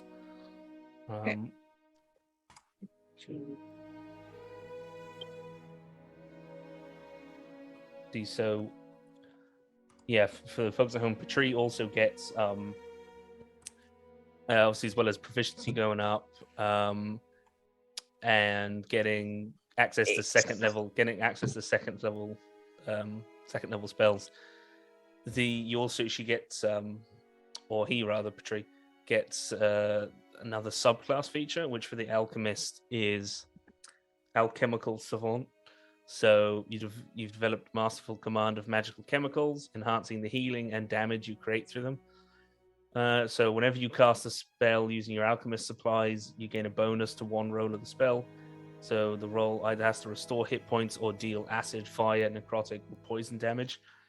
And the bonus is equal to intelligence mod. So on acid, fire, necrotic, or poison damage spells, Patri will get to add like +4 damage to 1 damage roll or +4 to a healing roll with a healing spell. I forget as None well, of this Patri stuff is has coming all up for me on mine. Yeah, it's weird. I'll just leave it for now. I'll figure it out because I don't necessarily know if we'll run into any combat anyway. Yeah, that's weird because it's showing up on my. I think. We'll look through it later. I think it might. Yeah, I get the arrow. I get the the acid arrow. I think it's a cantrip or a spell. Yeah, it's literally yeah. I saw that the ones that you always have prepared. You're like alchemist spells. It's awesome. Super cool. Yeah. So yeah, I'm assuming your hit points went up. Yeah, they weren't at 39. Sweet. So yeah. So I don't know what else did What did Andy get? Did she get? So Andy gets 6 more HP. Woo! And I also get Uncanny Dodge. So now Nice. if I can see something coming at me, I can use my reaction to reduce my damage Nice. by So- half. That's kind of like extra hit point. That's like extra hit points, you know. Out of interest, what's Andy's total hit points now? Yeah, your total hit points just doubled essentially. I'm at 44 hit points now. I'm Nice. coming for ya. I'm at 41. I now have what do you call it? 56 hit points. I get the attack twice. My punch damage goes up from 1d6 to 1d8, and I can now also throw haymakers. So I deliberately take disadvantage on an attack, and then I don't need to roll a damage dice, and it just does the maximum amount. Yeah, it's Which is pretty cool. I love that feature. And I also I got another sneak damage die. So now I have 3d6 for my sneak damage. Fuck Nice. you. I just got 9 hit points and 2 second level slots and blink and fireball. Nice. And an extra slot I can prepare per day. What did you take? Fireball and what? Blink. Oh, blink. Cool. Yeah, and then my spell save DC is now 17 and my spell attack bonus is 9. Oh. So I'm going to hit like a truck now. Yeah, Because we're gonna get in so much trouble. This is fun. We'll level up. Level up. I could actually forget. Patri has those. At 3rd level, we got the alchemist experimental elixir. I think we made one once, and it was like a flying potion. But what is it like? Oh, yeah. Like long. That's the one I think you roll for, right? Is that the one that you have? Yeah. Oh, because It's you're gonna get to random? make 2. Next level, you're gonna get to make 2 of those per Cool. rest or Oh, whatever. we're gonna have to like clone Watson, or I'll have to do some tinkering on Watson Yeah. to make him a double vial. I want to see. Just want to double check what, because I know Thana is gonna get 3rd level spells as well because she's full caster. But do they get anything? Remember, she's a character. She gets all of them. Yeah. I don't think. Oh no, actually, clerics also get destroy undead at 5th level. Yeah. Sweet. And I think they get an extra channel divinity. Yeah, Might be maybe. wrong. I think they get 2 channel divinities a day then. Yeah. Do they ever get more than 2, or is it just 3. Oh, they do Three's get 3 the cap. eventually. Yeah, because I feel like they get.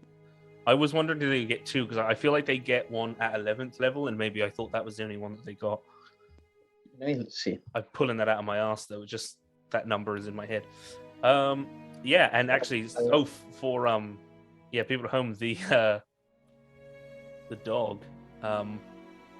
Oh yeah, sorry, Doral. Do you need me to like copy paste stuff in? Or Boyd, do you need me to copy paste stuff into Doral's sheet for level 5? No, it's okay. I can work with what I have. We figured out after session or through the week or something.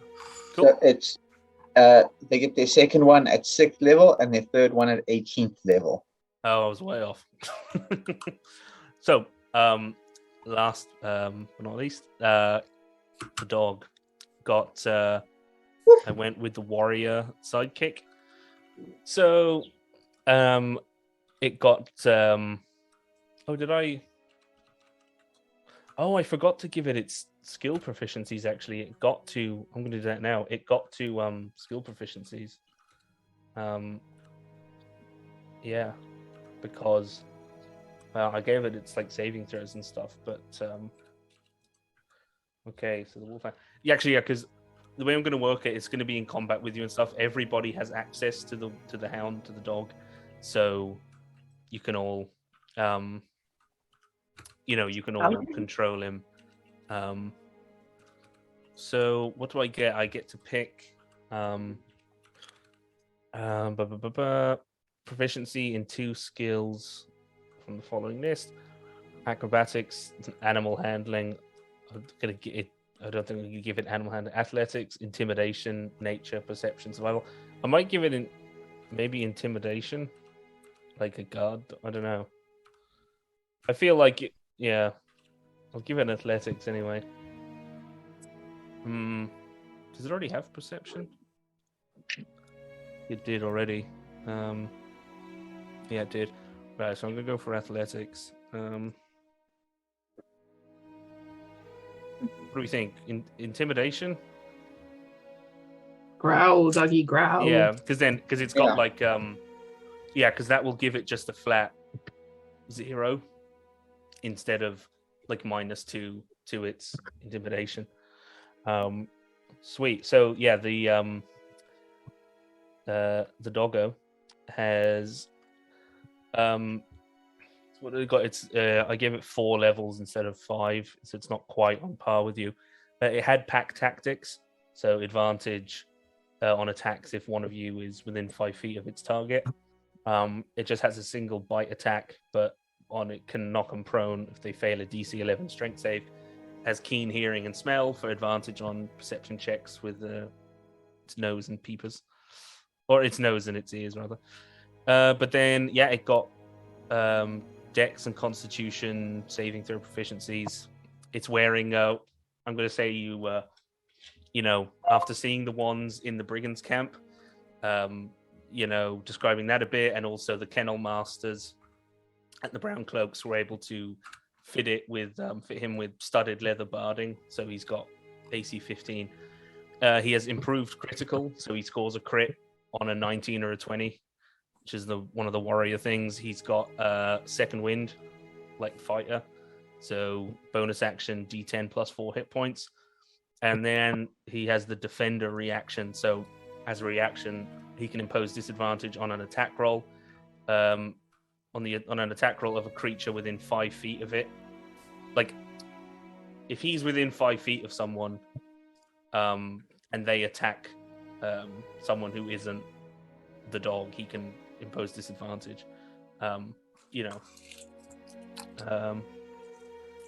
So basically he can, like the protection fighting style.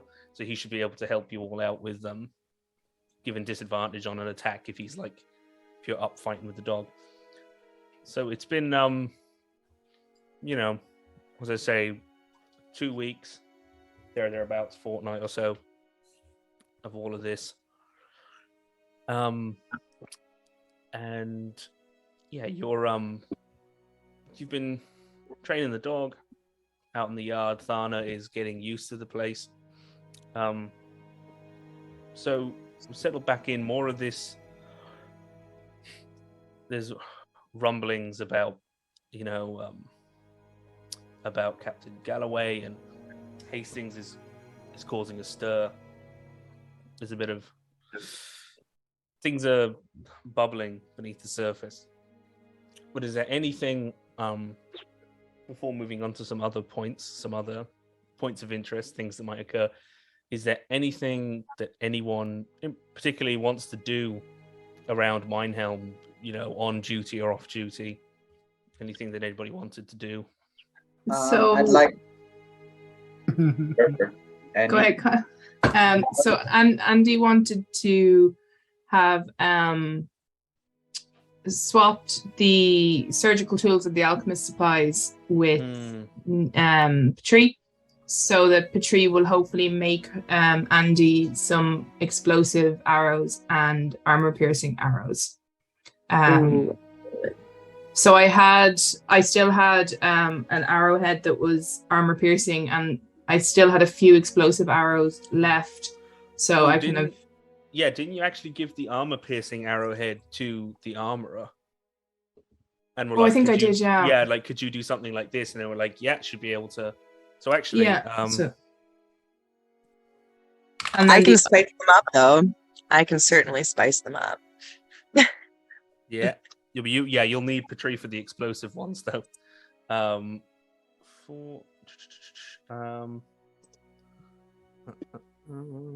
Where is my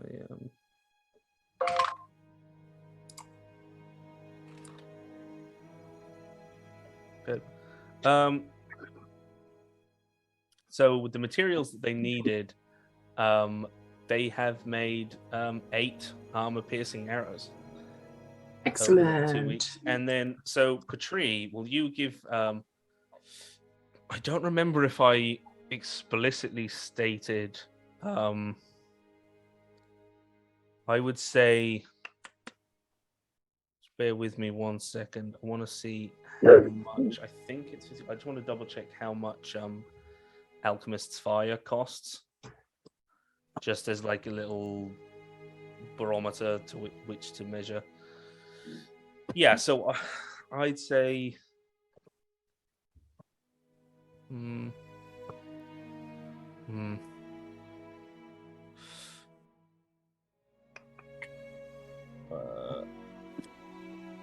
I'm gonna say, Patri. So it's gonna basically be one of these explosive arrows because Alchemist Fire is listed at like 50 gold pieces. I'll say 25 gold pieces per arrow, but will you give me just an intelligence check? Yeah.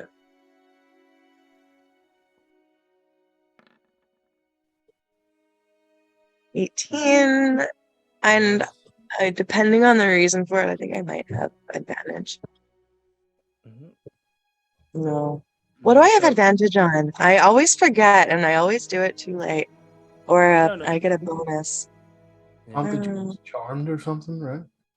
Maybe, yeah. But so you're able to it's actually pretty good. So you do you can actually make hang on. You have advantage on all intelligence, wisdom, and charisma saving throws against magic. So against I'll have to keep that in mind actually for getting like. I know I always forget that one. I know I have so many abilities on like monsters and stuff, and I forget to like apply advantage to things, and I was like, oh fuck. So let's say what 2 weeks if you can make like.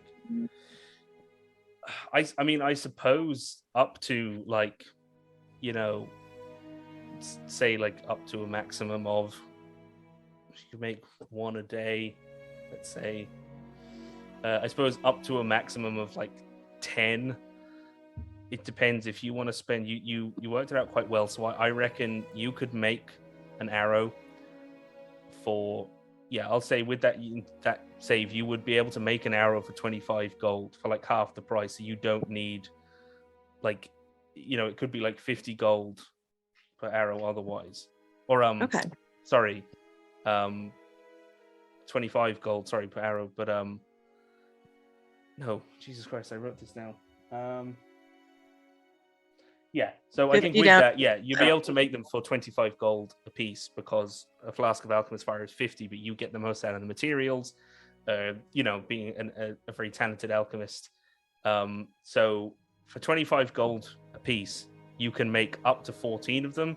It's just really however much is willing to be spent, in materials to make the arrows. That's kind of between Andy and Patri. Well, Andy's got all those cool surgical tools, though. So I was gonna say, so that's her trade. Patri's been like, he doesn't care about gold. He's got he comes from money. It's irrelevant. He just likes blowing shit up. So he hasn't been picking up a lot of the gold and all the stuff that anything we've really been doing. So he'll kind of, I don't know, try and see if he can get a little bit more out of Andy to pay for this stuff. But he'll happily do it. He just can't pay for it. But he could put those thespian fairy robes on and make some money. Let me see. I'm going to say, if my character sheet's right, which is probably not. It's 130 G. Yeah. Roll me a D4. I come from money though, so it shouldn't be an issue. Can I talk my way into the supplies somehow? I'm going to say through a combination, so over the 2-week period, through a combination of wit and guile and perhaps stealing materials from places that you shouldn't be, and also some rather ingenious jewelry rigging and using substitute chemicals and, you manage free of charge to either of you to make 4 explosive arrows. All right. Well, I will make those 4. And you know what? That- I will give those as a gift to Andy before the payment of the trinkets, and then I'll sell the rest to make as many more as I can. Mhm. Who is anybody keeping those books, the creepy books that the Nazi scientist elf woman had? So There was those- like those books There was- and the nudie mags that I had found, Christ, the nudie they mag. just got put on kind of like a shelf in the common dorm or the room that like we all kind of live in. I just like on like the coffee table next to like Hello magazine and like yeah, you know, like there's like the treatise on fucking, you know, transcending one's flesh and poetry written by a mad demon dedicated to Zuchtmoy, you know, in the dentist's office. So that's what she did with those. Most of the other stuff has been disappeared to her secret location. But those, yeah, she was just sort of like, oh, okay, I guess somebody might get some use out of these. She didn't have particular interest, and she wasn't going to go trying to flog books to the contacts. Yeah. So I suppose unless anybody else wants to scoop them up. Yeah, there was I think one it's- I think that sounded interesting for Patrie. Wasn't there? It was like the something about. It felt like it was something about melting bodies, but what were they? The weak, Not the weakness- poetry one. So there was Mortus Maleficarum, written in Abyssal. It's a treatise on necromancy and the evil undead. Obviously, you'd have to get someone maybe to translate it for you, which would take quite some time. The Weakness of Flesh, which was written in common, and that was musings on transmortalism, so about transcending one's mortal flesh and changing the body, and you know, That's what he wants. For sure. Yeah. He's you want the he's gonna musings on pocket that one. transmortalism. Can I investigate the abyssal one and just read it and see if there's any magic or spells hidden in it? Go for it. Just give me an investigation check. If you're checking both, the first one, the necromancy, an evil undead treatise, and then the other one is the book of poetry about Zuchtmoy's Layer of the Abyss, Shekdalar. So 23 for the first one, and 22 for the second.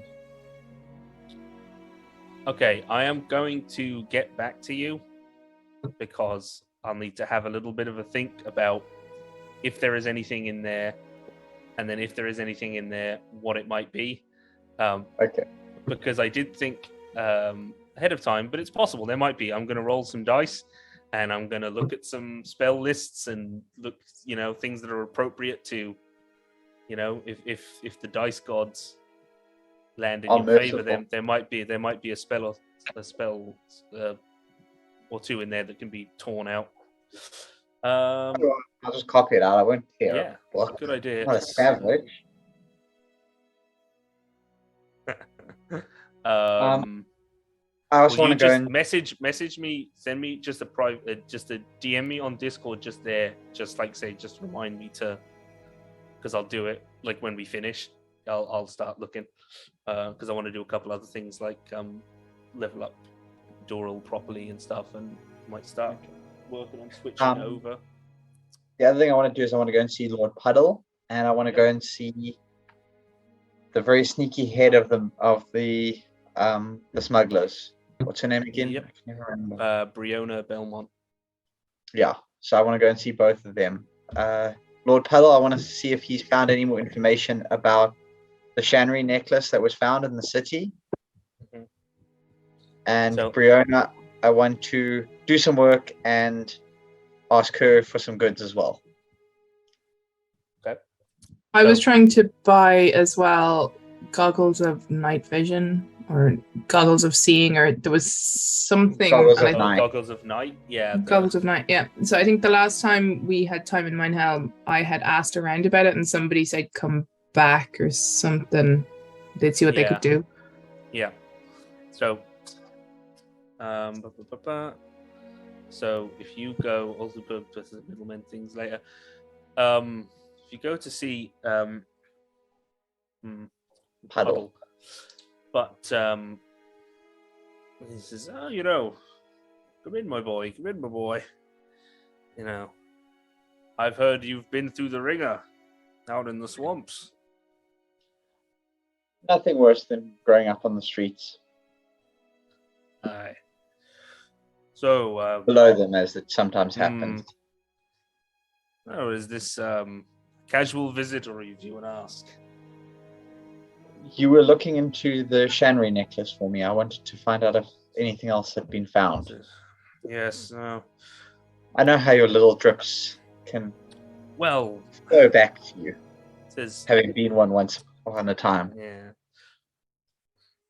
I wish I had more for you, lad, but what I did hear now, I can't say for certain, but to my eye it looks similar.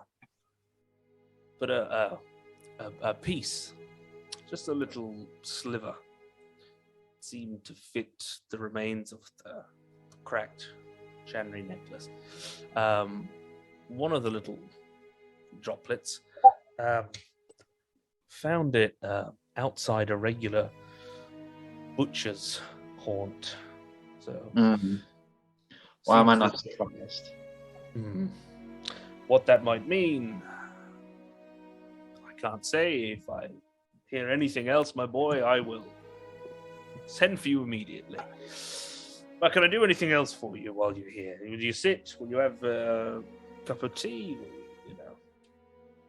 I'll pull out the deck of cards that I have, and I'll be like, how about a game? And I'll just- Kingdom. Is it? Yeah. Very well. Kingdom. Very well. And he will sit down for a game of Kingdom. I'm going to say roll, just because it's time to get into... Oh, God. How complicated were the rules of Kingdom again? Not that complicated, but it's still not ready. Yeah, I'm yeah. actually supposed to work on it. Oh, yeah, I forgot we did. Yeah. I'm just going to say roll 3d12.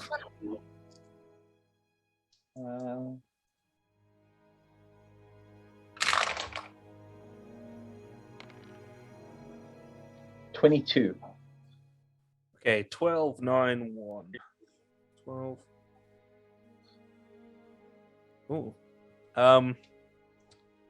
Well, best 2 out of 3. You won that first roll, you won the second roll, and then the second was a draw. You both got 1. I'm going to say, so you won 3 games of Kingdom, and let's see. I'll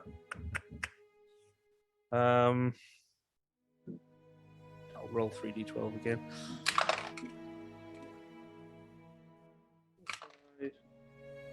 8.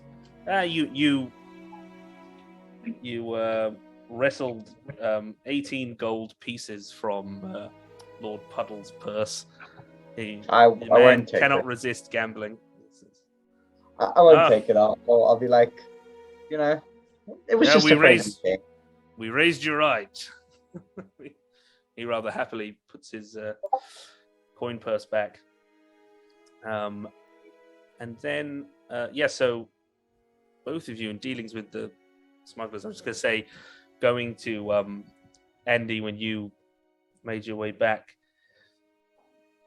one of Briona's agents, a man with sort of similar to what we call a mohawk, he has his hair shaved all on the sides, and it's very long going down the middle. He calls himself Skip, but he is he's saying, he's like, oh, we you was looking for the old Yes I was. Now he said, I found something, but one of the lenses is broken, so had to fix it up, but I'm giving you, right of first refusal before it gets sold on. Now, boss wants to flog him for 500 gold pieces. 500. How I know, I'm- what a deal. in my shock, I ripped the cable out of my earphones. I work for the Brown Cloaks. Where am I supposed to get 500 gold pieces? I don't know, but I mean, I think you'll have. I mean, that's the price, and yeah, as you say, you work for the Brown Cloaks. I don't really think you can go complaining to, But look,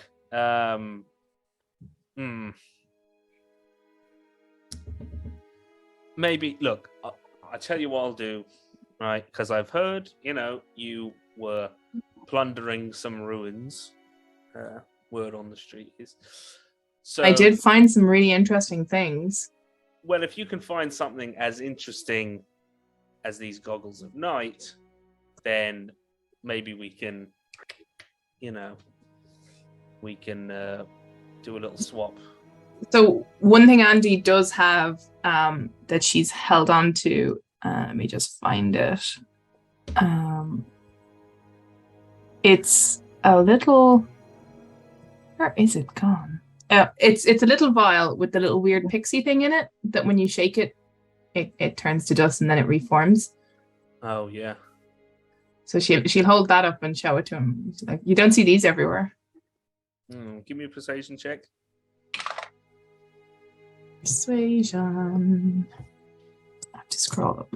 Persuasion, where are you? Because has Andy sold like all of those little things that she's like treasures that she's... She has sold some of them and she has others to sell still. Yeah, because I mean, you can assume anything that you've got there, that can be used because they'll buy it off you. That was an 18. That is one more than what he got. So he says, and I can throw this in, and she pulls this. It's a death mask that she wasn't supposed to have taken because the others tried to confiscate it and put it back, but she kept it, or she nicked it back again.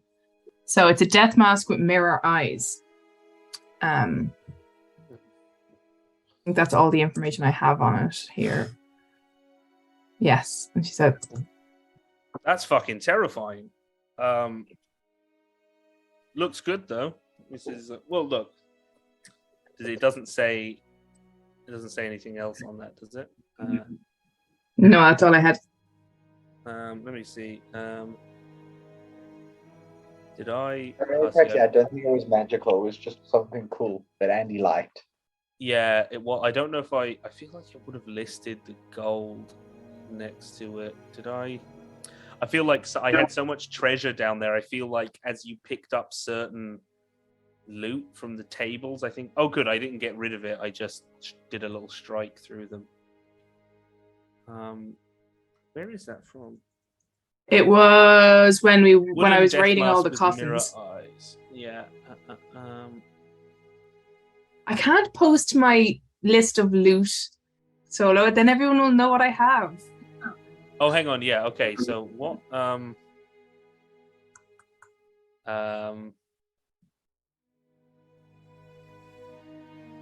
Okay. Oh, yeah, I'll tell you how much it was worth. So that art object. Sorry, I had a very complicated table here. So it was a category 2 art object. So 1, 2, 10.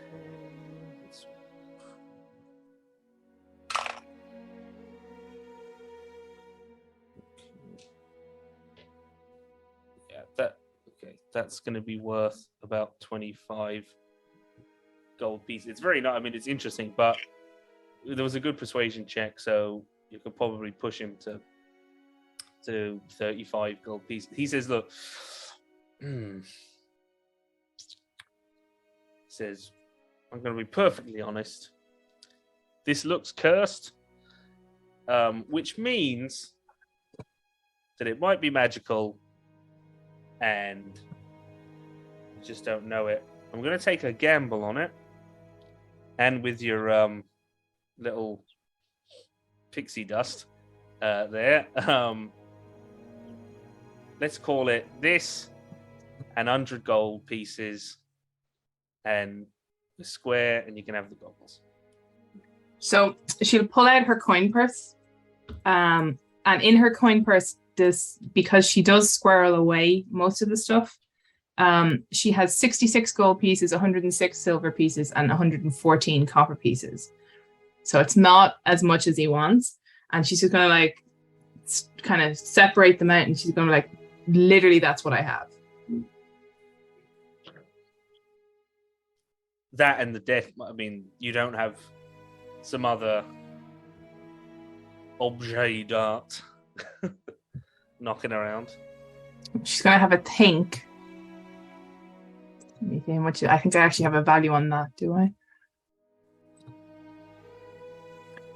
So she'll like, and she'll root around in one of her back pockets and pull out a copper chalice with silver inlay that was listed at 15 to 20 gold pieces. Give me another persuasion check.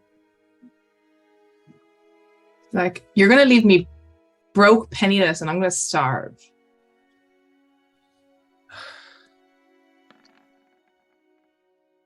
$14.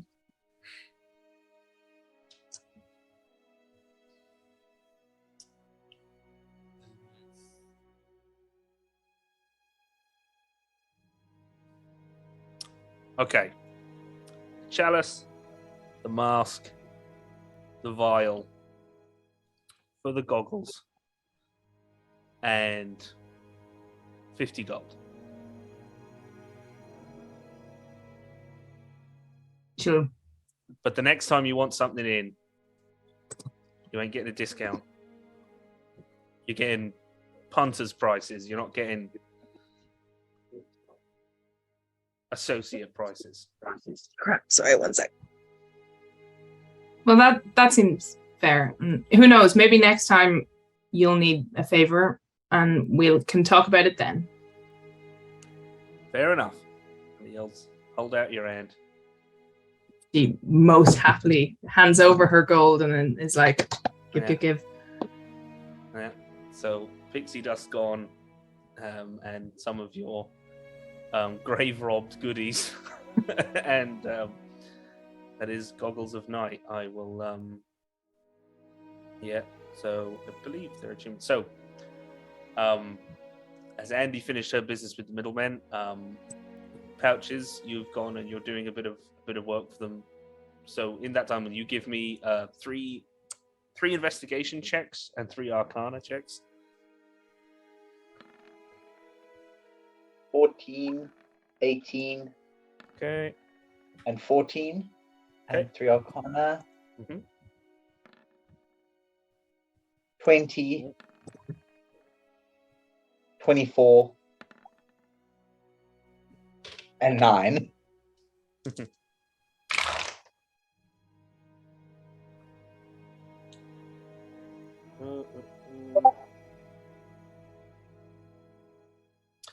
Yeah, you're doing some work with them. It seems like sort of a slow day, a slow time. Things are coming in. You're investigating it. You don't identify anything magical. Something comes in that you think might be. It looks like it's a very intricate puzzle box, and eventually, it takes most of the day. But you do actually eventually solve it, and you're quite disappointed because you thought it might have been something magical. It wasn't, but there was actually quite a nice emerald ring inside, so they do pay you for your services. I don't remember exactly what it was. I think they were paying you 20 gold a pop if you found like a magical item. Yeah. So I'd say, considering the wage for a brown cloak per week is a gold piece, I reckon a day's work for them is 5 gold. So I'd say they give you 15 gold for, the 3 sessions. Before I Yeah. kind of get my money from them, I want to talk to them about getting me something. So yeah, you Briona Belmont seems to be away, but you also run into Skip, the guy that Andy was dealing with, who is like, he's if it's possible to get something done, he can get it done for you, or at least relay the message. So it's not like He asked me to look at the mask, by the way. Death mask. Yeah, actually, yes. One of those items was the mask, and he's very I'm disappointed. gonna look at it, and I'm just gonna roll my eyes and be like, because I remember I was the one who took it away from Andy and put it back, and then yeah, and he's like, you can't all be winners, We've all got an off day. He says, Pouches, you look like a man who wants to ask me a question. I need you to get something for me. Do you know where I can get my hands on a ring of protection? Do I know? I mean, you law enforcement officers are my most dogged customers in the illegal magical goods trade. Isn't that always the case? Well, okay. Look, I mean, I don't know. I mean, I can ask around. I mean, it's a pretty popular item, Who doesn't want to slip a ring on their finger, and be harder to kill. I could certainly do with it. Look, I'm not making any promises, but leave it with me, and if I hear anything, I'll let you know. But don't get your hopes up. Okay. Because it's going to go if I find one, it's going to a high bidder. Plenty of nobles, who want a handful of magical rings. Fair enough. Tends not to, disrupt the rest of their ensemble. Sure. But I will let you know. And you're definitely sure that mask isn't cursed. I'm definitely sure. Sorry, bud. If a cloak of protection happens to cross your desk as well, think of me. Yeah. I'm always I've thinking. got a friend who could use one. Yeah. The ring is a bit more personal. He says, "Well, look, I'll let you know," and then he gets back to his business, his smuggling business. But so things. A boy, did Doral want to do anything? Yeah, he wanted. Am I in any way aware of? Never mind. I think what I'll do is try and search out the half-orc lady. Yep. Is it Yara Gold? Yep. And I want to speak to her. On a particular day, you can find her in the Anchor in the pub.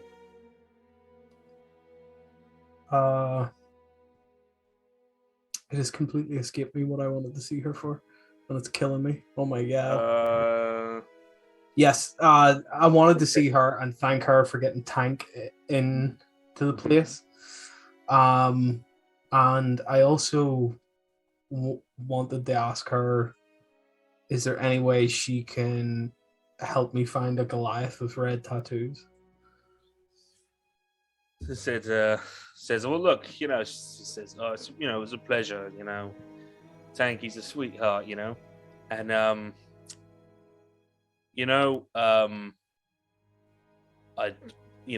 love to help Doral. I'm not a matchmaker, if you're looking for love, I don't know, I do have a friend who's single, but he said, no. Someone's calling me. I've got to go. Say Goliath. Oh, and she says, yeah. She was like, this was Tank. Tank was talking about, because I think Tank said he had an encounter, or he saw that guy just completely body some monster, and he didn't want to fight him. Said, yeah, he was saying something about that. Yeah, I mean, apparently he's been tearing up butchers' arenas. I don't know. Oh, fuck. What's his name? Yeah, I don't remember. Go something. Yeah, I heard it, but so I haven't been there. To be honest, I don't. I don't like going there. I'll go to I'll go to a boxing match, but I don't go in for that kind of blood sport. But Savage, yeah, apparently, I've heard. First couple of bouts, it was an absolute slaughter. Putting him up against other people, and it was over in seconds, which isn't great for business, for sport. So they started putting him up against the bigger bouts, but he comes and goes. He's not in the fighters' stables. He seems to be a free agent. He's showing up. They're giving him fights. I don't really think anybody wants to tell him to piss off, to be honest. But Tank said he was.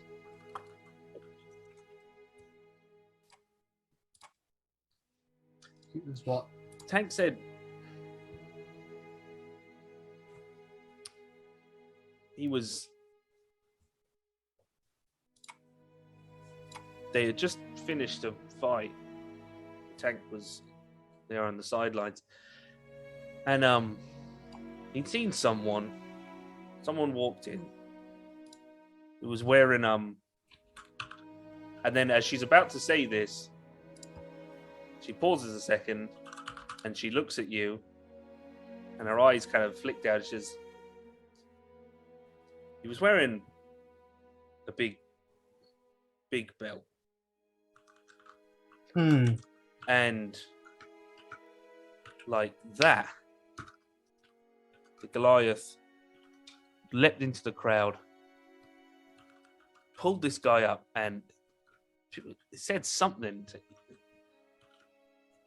He couldn't say, but he said something to him, asked him a question, and this guy looked like he didn't know what was going on. This guy was minding his own business. And the Goliath, he just snapped him in two. Like a twig. He picked up the belt, looked at it for a second, threw it on the ground, and then he just stormed out. Like, even scarier than anyone had ever seen him. I don't know what that means, but that's what Tank told me. Well, thanks for the information. If you ever do see that Goliath guy again, please tell me about his whereabouts. Keep your ear to the ground. I mean, I hope I don't, but yeah, sure. If I do, yeah, I'll let you know. And then Durrell just would want to focus on training Tank and any other potential people that turn up. He tries to promote his business a bit more and start running regular classes and trying to find a source of income through there. Mostly just to keep the place afloat. Yeah.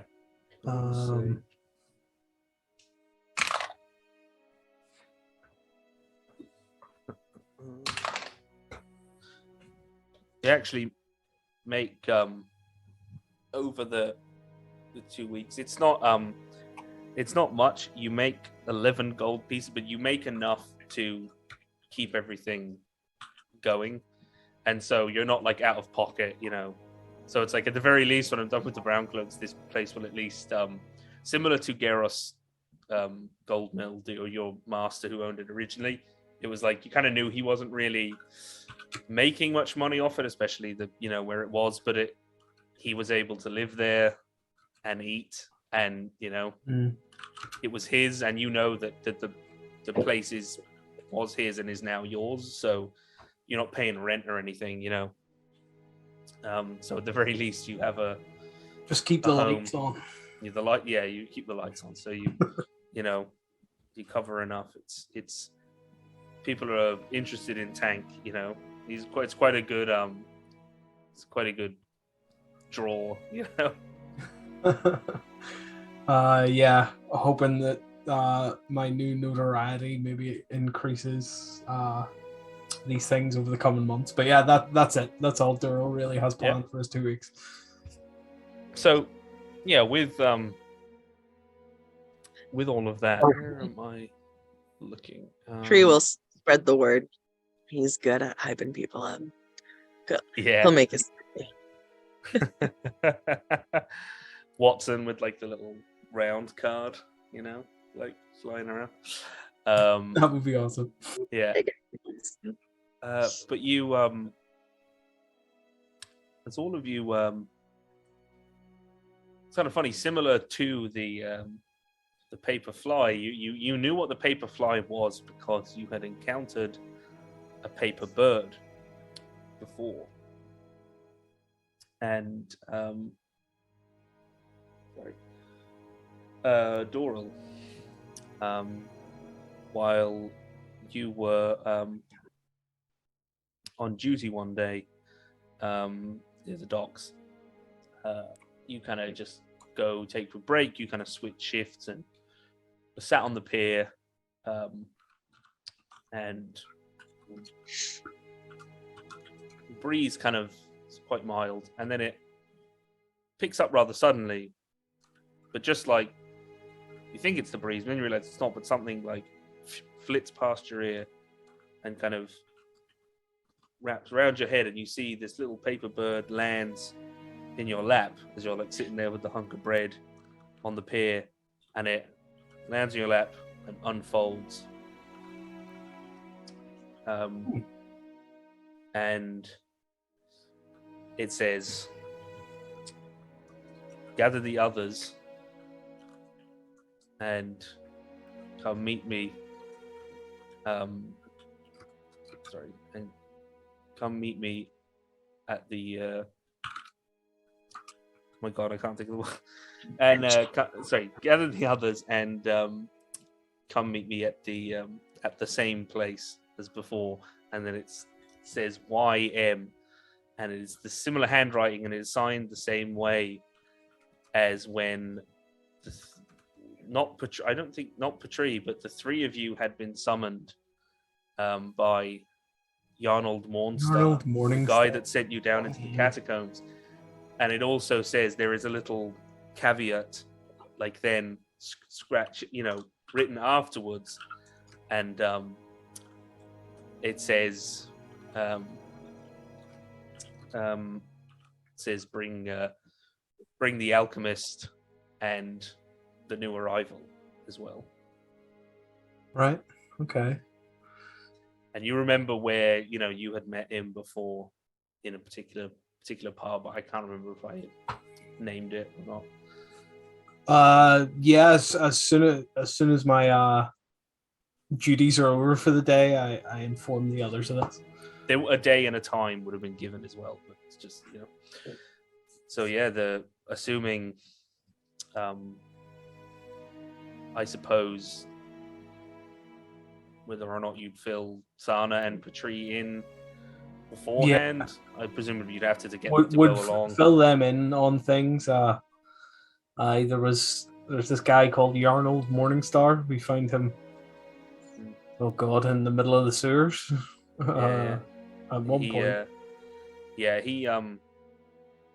He basically he's from Lawhold, like the college, but this guy, long story short, Arnold Morningstar, speaking of conspiracy and elements in his organization of Lawhold and elsewhere that have been corrupted, and the seals beneath the city and are failing, ancient seals and things are being spewed forth, monsters and dark forces are gathering. And one of the things that the party members had done before, just before Paddy and Michaela's characters had to leave, was they went down, they defeated the undead remains of a necromancer down in the catacombs.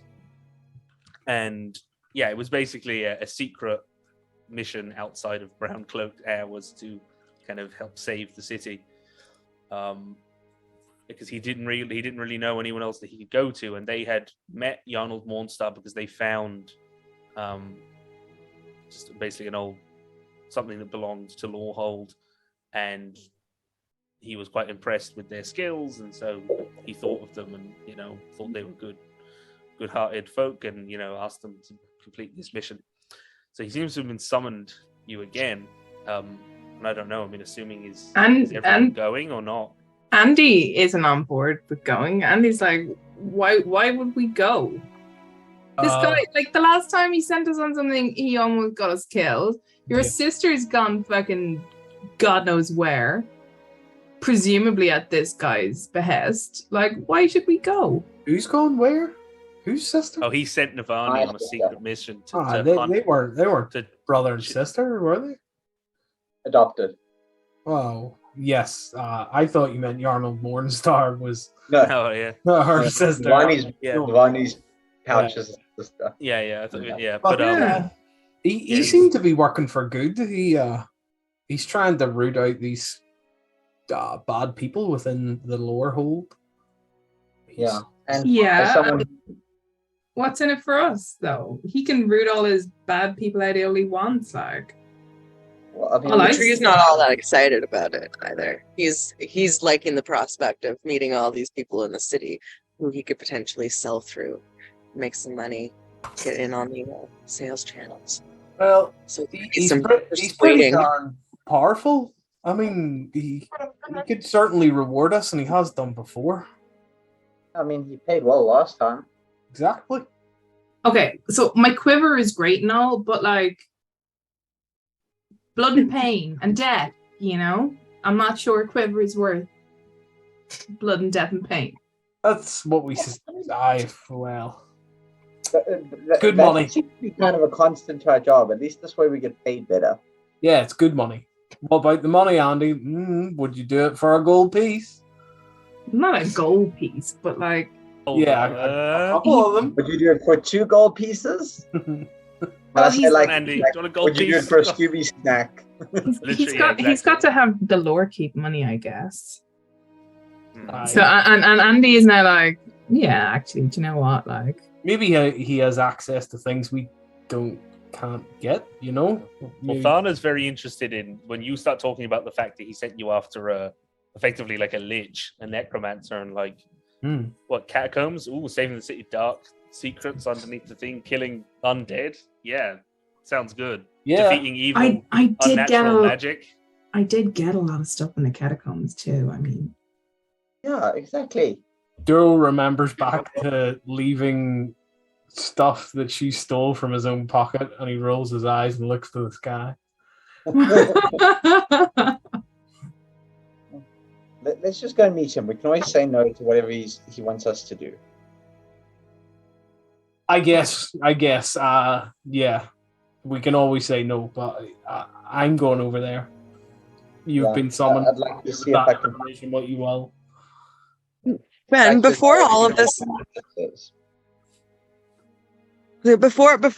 conversation happened, when we were spending some time, Patri would have been talking to shopkeepers and stuff to try and figure out what items potentially are in need and he could maybe pick up on these adventures. So if there was maybe anything that he learned about like what to keep an eye on these adventures, then he'll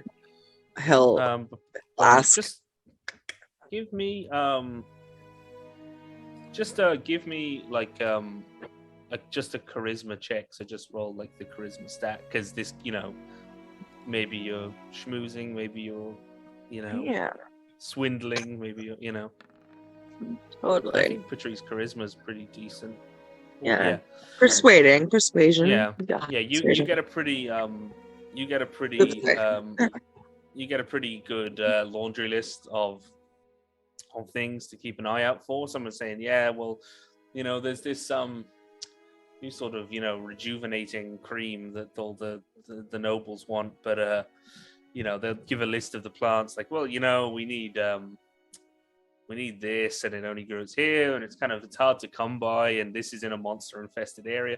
So I'm gonna say you'll get like a list of things you might need, and then as you're adventuring, anything that comes up, I will kind of ping and let Petrie know that this is something that will sell well, and that you can make the kind of things that people want. This thing, or they want this particular potion or this tincture, and that you can make it. So I'll kind of make a list. Okay, cool.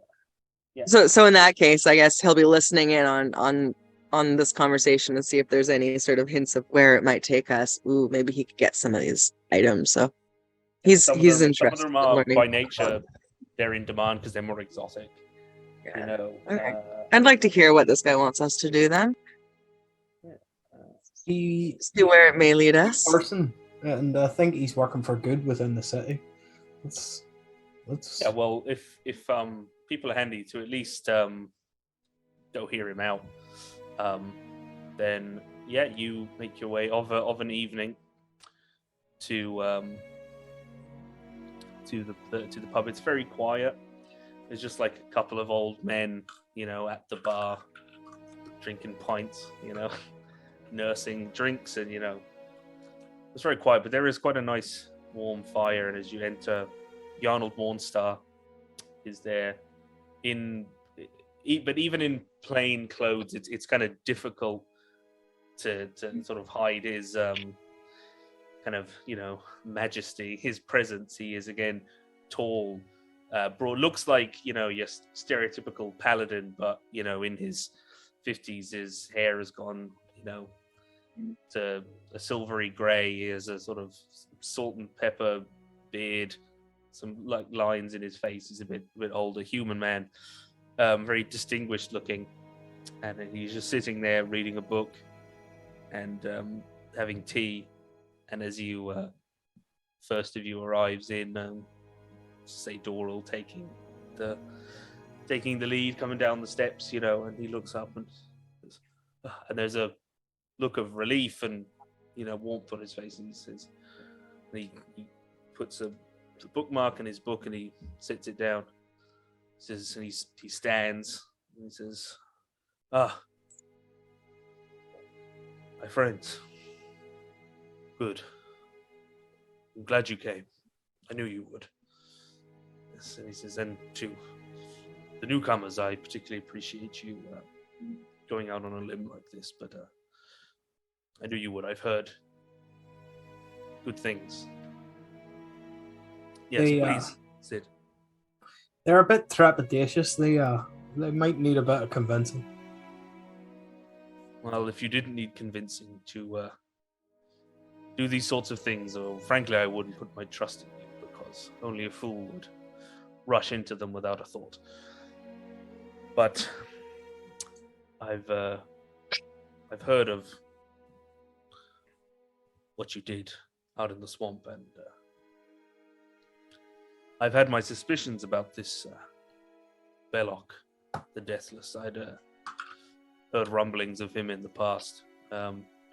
He'd never come this close to Minehelm before, but usually they work a lot for pay, so I'd be interested to know what they were doing out here as free agents, or perhaps if they were working for somebody. But none of the matter, he seems, I have no proof, but tales of dark magic, and you did a good thing helping those poor people and driving those animals away from the city. But this is long overdue, and they will aid you should you choose to accept my little quest. But for the good you've done out in the swamp, these I hope these will be taken as thanks enough on my part for what it's worth. I know that I'm sure the captain can't be seen to be rewarding you too heavily. No, the bean counters are have his eye on him, and I've heard these stirrings. People trying to impugn the man's character. So let it be me. I don't need any payment. He just holds his hand up. You can think of it as payment, or should you choose to embark on this task, then they will aid you, I'm sure. And he turns to like a satchel, like a pack that he has with him, and he starts to pull forth from it. I'm going to just start making these. I've hidden them. I've put them in as handouts. I'll start throwing them out, but he basically begins revealing magic items. Andy wants to insight check him, but I'm not sure what she wants to insight check him for. But it's like, for her, it's very weird that essentially the payment is being made up front for whatever it is he wants us to do. So she's like, sus. Yeah, because I guess you want to know, is he altruistic or not? He's basically saying that, look, you can accept these, but also, you did a good thing, and he's kind of more sure of you now. So I think the way he's putting it is that he thinks you're a force for good out there, and if these keep you alive, longer and doing good work, then that's worth it for him. So you can insight that if you want and choose whether you believe that to be true. Ooh. I'm just gonna. You're not sure that you don't think he really, that's really why he's giving you the magic items. Okay. She'll otherwise stay quiet for now. She wants to hear more, but so I think if you go into the the journal tab where your characters are, I don't know, can you see the folder magic items? I can see Quicksilver in it. So you should each see your own in there. So I'm gonna, I'll give you the rest of you like a little chance to read through them. I'll clarify, but since T's not here, Thana's magic item is the Usta's Thorable. So it is this a censer, an incense burner. A Thorable is like one of those in churches, it's an incense, a censer on a chain. Yeah. The ones that they swing. So it's this utilitarian. I've just made like custom magic items for all of them because I do particularly like to give at least one like kind of personalized magic item to people. So this utilitarian iron censer hanging from a short chain and shaped like a funerary urn belonged to a high-ranking Usta or cremator of the Ashyard, and it can be used as a holy symbol. So while holding the Thorable, Thana will gain a +1 bonus to spell attack rolls and saving throw DCs of their cleric spells, and undead creatures have disadvantage on saving throws against their cleric spells. Then, in addition, you always have Speak with Dead prepared while you hold it. You still obviously have to spend spell slots to cast it, but you can use the Usta's Thorable to attempt to contact the spirits of the dead even when there's no physical remains present. So over the course of a minute, you can perform a ritual and reach out to the ethereal plane. And if a spirit or spirits are present, you can communicate with them as per Speak with Dead. And then once you get to do that once per long rest. So Thana has this thing that will sort of boost their cleric spells a bit, or their cleric spells, and then they can also basically lets them try and communicate with the dead. So the whole idea is you burn this incense and it sort of wafts out. And it connects you to the other side. Also, for those at home, I don't know if I'll tell everybody what they do. I suppose I might as well read because so you all know as well, just in case there's any confusion. That's what I got. Andy. I'm Mary Poppins, y'all. Yeah, exactly. Quicksilver. So this unassuming sliver of silvery metal can take many forms, and its trajectory can be controlled with a whistle. So you can change the Quicksilver's form to that of an arrow, a crossbow bolt, or a dagger at will with no action required. So if it's fired or thrown, it returns to you at the end of your turn, landing at your feet if your hand is not free to catch it. But when you make a ranged weapon attack using the Quicksilver as the ammunition or as the dagger, I probably should have said you can use it as a dart as well, but dart and dagger have the same properties anyway. So when you make a ranged weapon attack with the Quicksilver, a few things happen. So the attack's range, both its normal range and its long range, are increased by 5 times your proficiency bonus in feet. So for the time being, it's going to extend the range 15. of the weapon attacks by 10 feet. Oh, yeah, sorry. No, 15.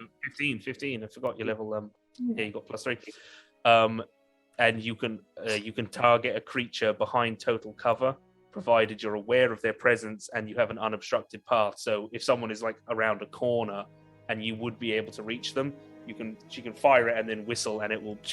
And obviously, as Fona alluded to, this is heavily inspired by Yondu's arrow from Guardians of the Galaxy. And the final thing is basically, at the moment it's 3, but it's a number of people equal to proficiency bonus. But Andy can say fire the arrow or the bolt or the dagger, which is just like this little sliver of metal which morphs itself. But you can fire it in a straight line, and you make a single attack roll, and it can hit up to 3. If like 3 people are in a straight line, she can fire the arrow through the 3 of them. But for each person it hits and goes through, the damage is reduced by 1 as it kind of slows down. But if Andy can position herself sniper-wise and line up, up to 3 people, the arrow can go through them, and that will go up. So eventually, when you get +6 proficiency bonus, you'll be able to fire through 6 people. Eventually, if you ever get that high. If I survived that long. Yeah. Doral has the diamond hide dust. So this diamond dust sits invisibly on the wearer's skin until the moment they're struck, and it flares with prismatic sparks, insulating them from damage. So while attuned, while Doral's, if he's unarmored, he's +1 bonus to his AC, and then just constantly he is going to any bludgeoning, piercing, slashing damage he takes is going to be reduced by, at the moment, 3, but it's tied to his proficiency bonus, so that will go up. And also, essentially, as you level up at certain thresholds, you can keep that on, and that AC will go up like +1, +2, +3, as if you're wearing +3 armor eventually, so it will harden, and obviously you'll take less damage from it. Then awesome magic item as well. I love that. It's really cool. Yeah, so it's like he'll look, he's not going to be like sparkly, Robert Pattinson Twilight style, but it's just like if you were to run your hands on Doral's skin, it would kind of feel like, well, I'll leave that up to Boyd whether you want it to feel kind of coarse, almost like sandpaper. Yeah, If he gets struck, it will basically like hard, like diamond, will like harden and kind of crack. So Pouches got the staff of Vardus, which is I hope you don't mind me using the NPC name.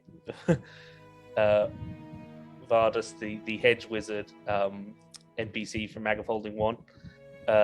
So Vardus was a hedge wizard, but carved into the staff of this staff of lignum vitae wood is an intricate incantation. I had to look. I googled today what is the hardest, like the strongest wood. Apparently, it's lignum vitae. Must have got some interesting results out of that search. Yeah. But it allows a wizard to cast spells outside their traditional purview, but not without risk. So this is a staff that Vardus designed to basically allow to cast non-wizard spells. For like a hedge mage who's trying to like break the weave and sort of do things outside the rules. So but also as a bonus action, the Staff of Vardis can transform back and forth into a cane.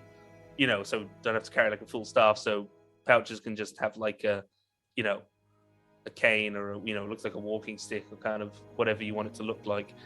But you can't use the magic while it's in cane form. You'd have to bonus action it out into the full staff. But it's got 5 charges, and this is a bit of a long one. So basically, at the moment it's holding a few spells which you cast with charges, and it uses his wizard spell save and ability modifier. So it's got all non-wizard spells, and I kind of threw a collection of there that would give an idea of them being like very not wizardy. So it's got Animal Messenger, your spell, Arms of Hadar, Call Lightning is the only 3rd level spell, Dissonant Whispers, so both a bard and a warlock spell, Heroism, like bards and paladins and stuff, and Zone of Truth, and you can spend more charges to like upcast them. But each time he casts a spell from the staff, I took this from the Pyro Converger Magic.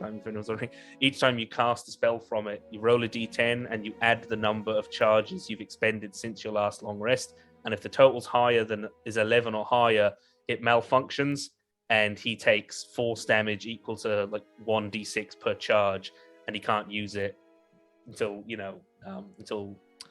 I don't know if it said until the next dawn. So it's risky. It recharges at dawn, but if you spend the last one, you got to roll a d20, and on a 1 it'll blow up and you'll take force damage. But the other thing that Pouches can do basically is, if he gets a spell scroll that's not on the wizard spell list, like he would be able to copy a spell scroll into his book, he can basically try and copy it into the staff. But it's much harder to do because they're not wizard spells, and so it could go very wrong. But there's a chance he'd be able to copy it into the staff and expand the staff's catalog of spells. But it's a much harder Arcana check, and he would have disadvantage, except the Hedge Wizard subclass has advantage on your copying spells checks to copy spells over from scrolls. So yeah, it's this kind of Swiss Army knife of non-wizard spells. And last, but probably one of my favorites, Patri is given its official name. Yeah. The 11, does that go when I add a new spell to it? Does the 11 go up as well? Oh yeah, sorry. I'll have to adjust that as well. Okay, cool. Yeah, I'll have to adjust that as well.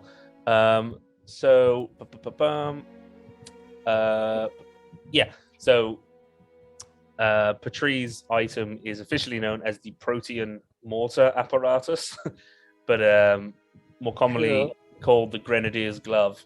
So this peculiar contraption is constructed of leather, electrum, and glass.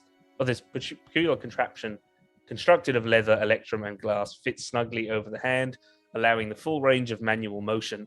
And at the operator's command, the alchemical nexus on the palm will generate a bomb of specified design.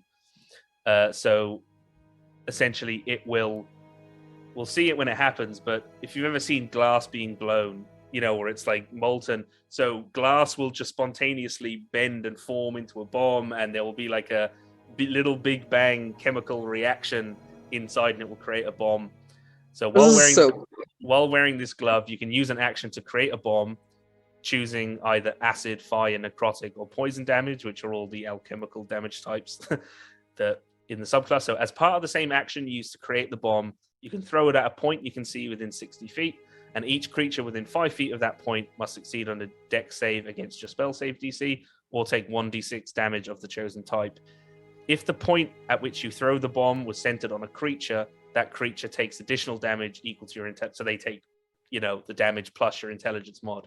And when you create a bomb, you can expend a spell slot to increase the bomb's damage by 1d6 per level spent. So this is basically going to be Patri's bread and butter. So much trouble, you guys. Bread and butter instead of acid splash. It'll just, it's just going to be throwing bombs. So It's going to be risky because if any of you are around the person that Patri is trying to hit with the bomb, Patri's going to have to be pretty tactical with where they're throwing them.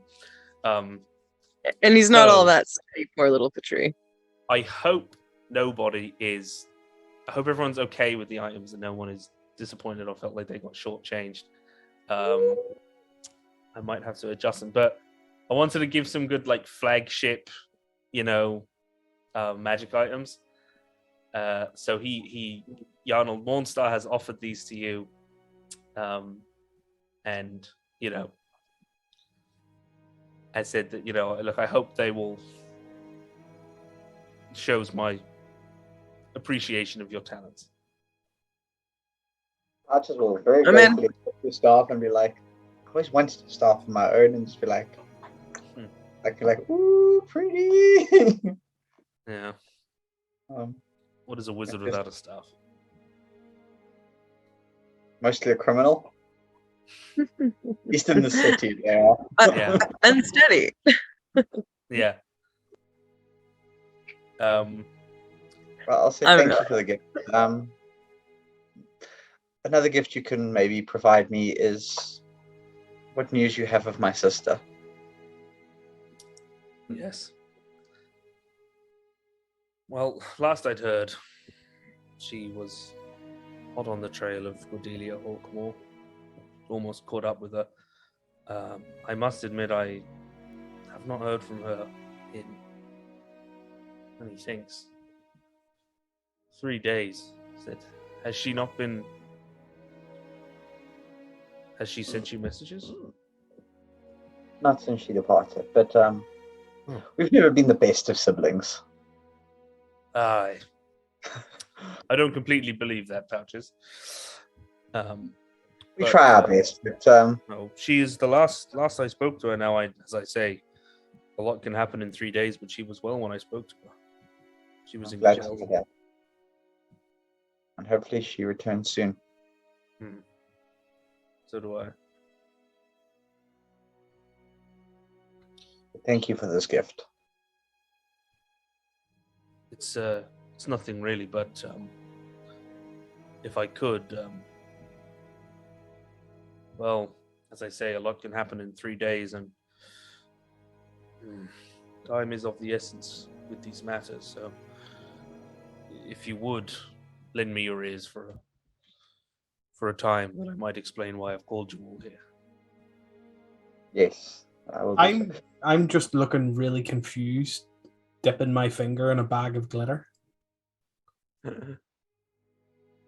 I'll just be like, I'll explain it to him later, don't worry.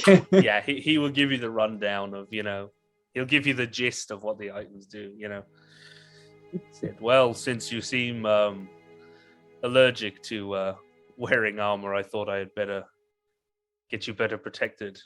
Oh, now that I understand what the hell this thing is, I'm pretty goddamn excited. Yeah. But he's like, oh, and he kind of rolls his own shoulders, and when you had first seen him, he was in his Lawhold paladin regalia, his the arbiter armor, and he says, though I must admit I should probably get some for myself because it doesn't chafe quite like the old plate. But yes, it seems that the city is in rather more dire circumstances than I first thought. We spoke of seals being broken, and a new seal has been forged on the necromancer's tomb. But that seems a minor inconvenience in comparison to what may befall Minehelm next. This is the candle, and you would all be familiar with the candle is basically a giant lighthouse out in the bay beyond Minehelm, and supposedly legend says that the light of the candle and certain other of these kind of lighthouses, beacons around the world keep something at bay, keep some great evil at bay. But often written off as an old wives' tale, or folklore. But it says that seal, candle. Said you'll have noticed, as I say, all these stirrings, earthquakes on the ground, sun dimming, the weather growing cold. All signs. It seems the seal on the candle is failing. And if that breaks, I fear Minehelm may be lost. It may take a year, it may take months, it may take weeks. Less, longer, I don't know. But if the seal is broken, then all the seals break. And Minehelm, Break the seal. evil will bubble from below. The dark gods, they will make their claim. I thought I could put this off, but it seems that nefarious forces, this conspiracy, cult, whatever they would call themselves, they've been gathering pieces of a tablet. If they can gather all these pieces and bring it, yes, they've been gathering the pieces. Yes, they have been. Yeah, they have been gathering the pieces.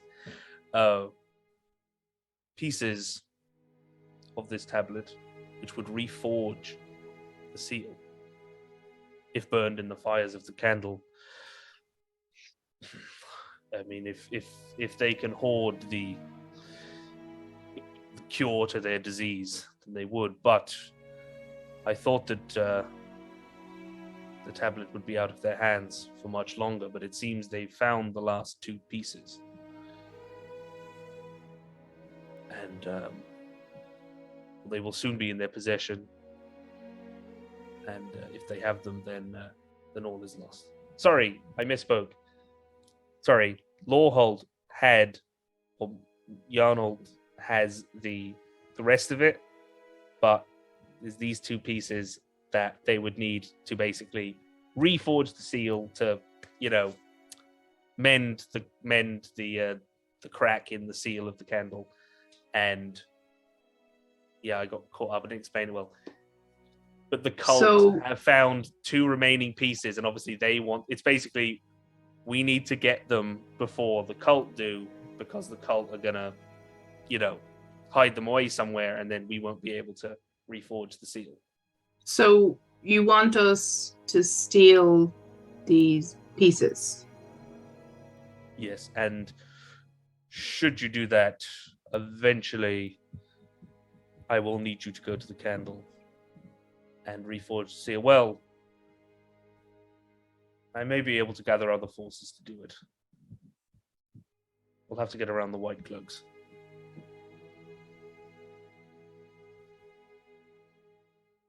But here's the thing. Now, I have a means to disguise you, so I hope that you won't have too much trouble. But my sources have told me that these cult members are buying one of the pieces or trading one of the pieces from the butchers at one of their arena events. Although I'm told it's small. So For the butchers. I would hope that you wouldn't run into too much trouble. He says, yes. I know, nasty folk. But I have means that I could disguise you, so you wouldn't be... I'm sure there are those in the criminal element that know your faces, and even without your brown cloaks, uniforms, they would recognize you. So, you will be disguised. It won't be permanent, but it should last the night at least. These butchers keep coming up over and over again. No. Well... Something needs done about them permanently. couldn't agree more. Scum. For now, let's put a thorn in their paw. As I say, if there are any of you that would wish to not take on this task, I fully understand. And as always, I can't have you. It doesn't seem right how little the city officials value the work that you do. So I will see that you're compensated. You should live comfortably at least. Not be wallowing in squalor. This is crazy stuff. I don't know who else to turn to. I have read of tales of adventurers my whole life. Where are these people? Or were they simply tales? Is there no crack group of adventurers that the city can call upon? No. Some shit-covered fucking idiots like us? You sell yourself short. Besides, the city wants nothing to do with this. If they even knew, the only ones that would know, I fear, are in on the conspiracy. So it does not behoove them to hire such a crack team of adventurers. Could I, do I know, or should I make a history check on the white cloaks? What do they guard? Yeah, you would know the white cloaks are like the religious, like the candle is classified. You know, it's like also like a kind of a temple. It has religious significance. Yeah. So they guard the temples and places of worship. The politics of the city do nothing but stop us from protecting other people. It's becoming infuriating. Aye. He said, I'm in much the same position. My institution is there to safeguard and ensure that magic is used responsibly and only by those with the right mindset, the right morals, but it too is corrupted and seems to be serving the opposite purpose. I look to the others. I'm down. Andy will just give like a really little nod. Yeah, because he actually looks at Andy and you're not sure if it's just general or if it's almost like he knows something, but he says, he looks you, Andy, and he's looking at Andy as he says it, but he's supposedly kind of talking to everyone. And he says, if nothing else, he's kind of gives a side-eye chance to kick those scum in the teeth. She does crack a smile at that. He gives you sort of a knowing look. Like for Andy, it's like she might be terrified of the butchers and she's in deep shit with them, but this is a chance to really like nick something from them. Yeah. Like, and he says, that has to be good. He says, one more thing before you go. I worry about this Captain Archibald Hastings. Dick. And he's looking at the three of you that have the bracelets. He says, those bind you to the brown cloaks, compel you to do as you're commanded. If this man were to take control of the organization, then you would be bound to his whims. When this is done, we might have to see about getting those off. You don't want to work for Hastings. I want to work for Galloway. Says, I think you've sufficient. These are forged by Lawhold. I should be able to. Says, I'll see what I can do. He says, I can't have my best chance at salvation here falling into the hands of some charlatan.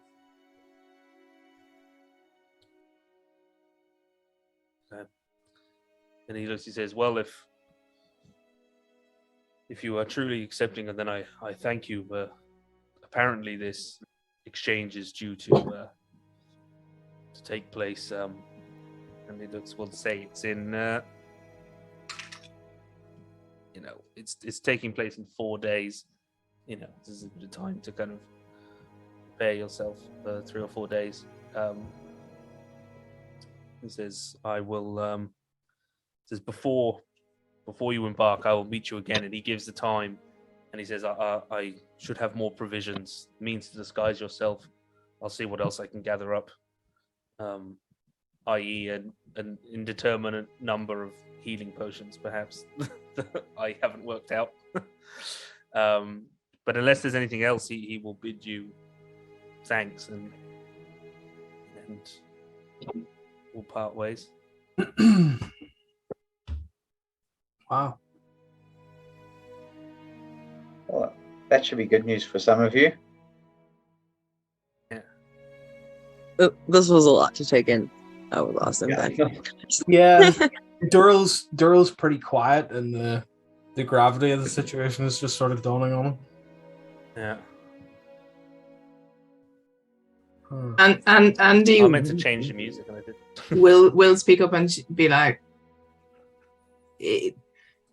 it would be really good to get these things off for everybody, even you, Pouches. What do you mean? I don't have one. I'm like push back my sleeve and be like, I'm better at not getting caught than you. She does actually Not throw what you she- a face. It's not what she meant. But she's just like, it's that alone would be worth trying whatever this thing is. By the way, chat wants to know, does Durrell lick the glitter? Yeah, look at it. It's a dib dab. He just licks Yeah. his finger beforehand. Armored tongue. So So many jokes. What you need when you visit the brothels in Minehelm. yeah. I think we just killed Ben in any train of thought. Yeah, you can. We'll say so. That night, you're you're discussing this kind of in the common room. It's hard to get to sleep. So I feel like mostly everyone is kind of in bed, except for those that are on the night shift and are doing other things, cleaning, sweeping around. And there's a sort of a very kind of a deathly silence around the barracks as you're talking about discussing it. And then it's difficult to kind of wrap your head around the enormity of some of it. And as you're discussing, you hear like footsteps in the distance and the kind of a squeaking of leather on wood, boot steps, and then you can hear someone shouting, "Monster! Monster!" And then you come, like, Galloway is wandering in. He kind of wanders into the common room and he's stretching. It looks like he's about to head to bed. And then as he steps into the room, the other doors kind of like fly open and you see Larch, Winston Larch, the head scribe and Commander Bill Sharp's kind of assistant, He bursts through and he looks pale, and he looks on and he sees Galloway and he stops abruptly. He says, "Bill, the commander, he's dead."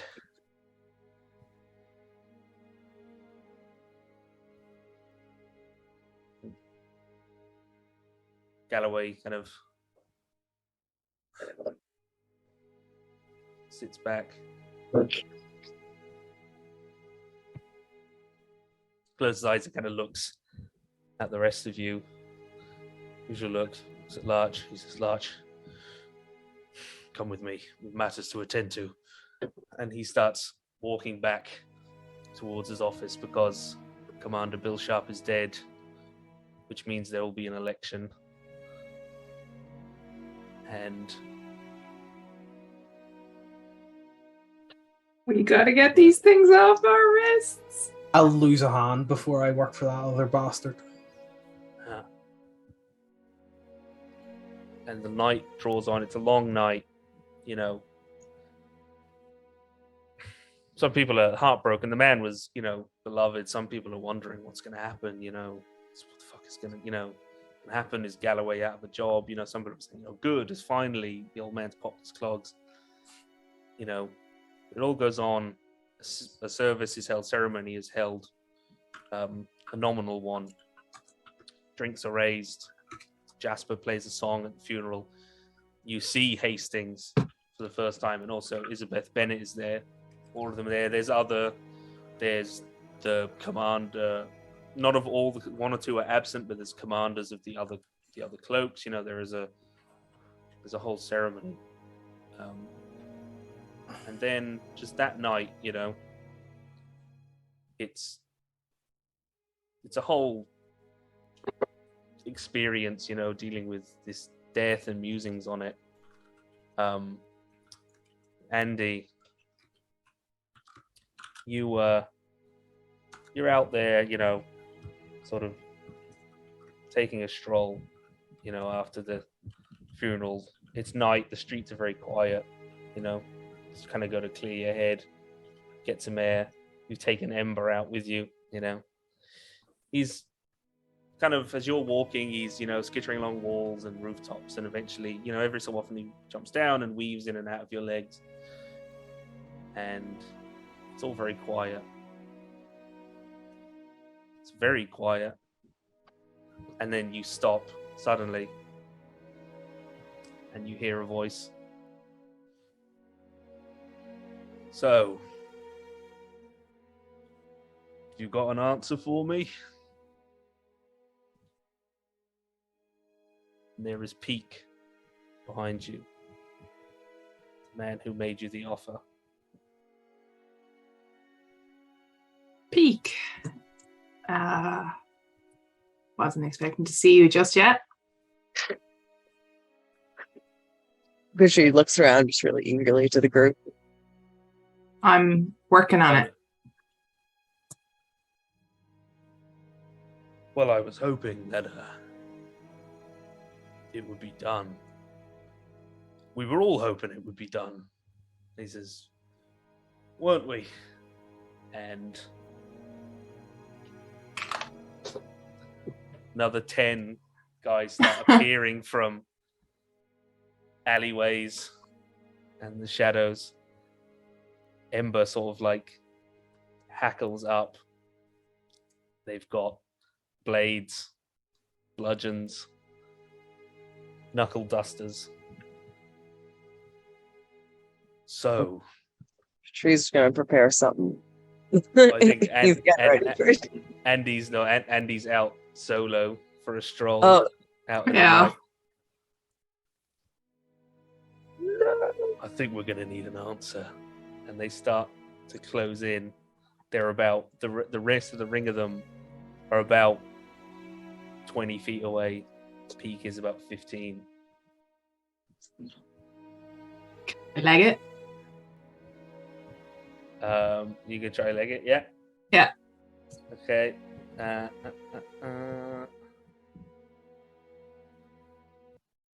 on.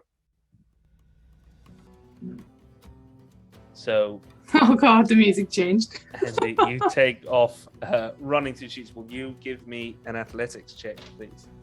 Athletics. Ooh, 8. Hang on, no, bless probably won't help. Screw it, I'm gonna use a bless on that. See.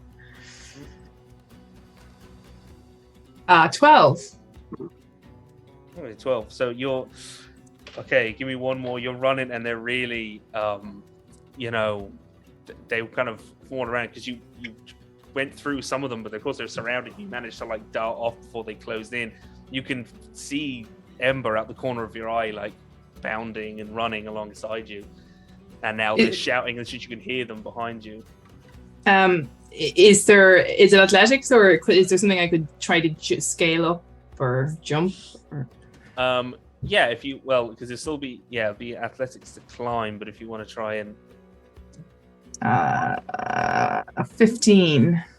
okay, so you're out pacing them, and then you start climbing up, like scaling a wall. You're jumping from like windowsill to windowsill, and you get like up one, and you got to jump to the second one, and then you feel a hand on your ankle, and it's peak, this big guy, and you get yanked down to the ground, and there are 11 butchers closing in on you. And hang on, yeah, there's 11 of these guys closing in on you. You're prone, you're about to get up, and then just all of a sudden there's a flash of like heat and light, and you get up, and Ember is standing there in front of your body, and then a flash of heat and light, and standing there where Ember once was is a man with sort of quite pale skin, ginger hair scraggly in front of his face, and what looks like it might be horns, and like a big dusty coat. And then he puts his hand out, a wall of fire just surrounds you, keeping the butchers at bay. And then he bends down. You see sort of yellow eyes from behind a mass of ginger hair and these like little horns peeking out. And he doesn't say anything. He looks at you for a brief second. He touches your hand and says, "Go." And you are blinked away, teleported hundreds of feet away. You're in the middle of an empty street. And that's where we're going to end it for the night. He's been sleeping in my bed. I'm just like, what? What do you mean he's been sleeping in your bed? I told that cat my deepest, darkest secrets. Well, do you remember? So, just before we go, remember in the catacombs,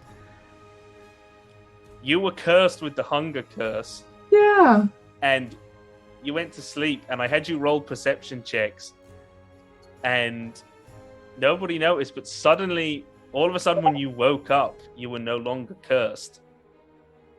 That's because Ember briefly polymorphed back to this humanoid form and cast remove curse on you. Oh God. Yeah. Oh my God, I'm actually in shock. I'm not even like, because it's a good thing we're finished for now, because like I don't even know what Andy would do right now. They bamped you away mostly so I wouldn't have to explain. So I think we are, before we go, everyone, if they're still on, I think we're gonna raid Unprofessional Ventures. So I'm sorry it went really long. As I always do, I overestimated or underestimated how much time certain things would take. But I wanted to kind of get through that so that we could get to like some mission stuff next time. Also wanted to end on Ember turning from a cat into a humanoid. Who's next? Mr. Fibbles? No, Mr. Fibbles is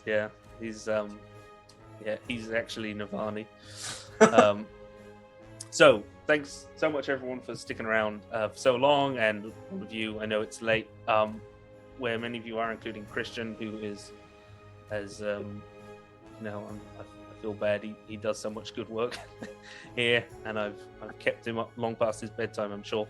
So we will see you all in 2 weeks, and don't forget to check out the Waystar Kickstarter.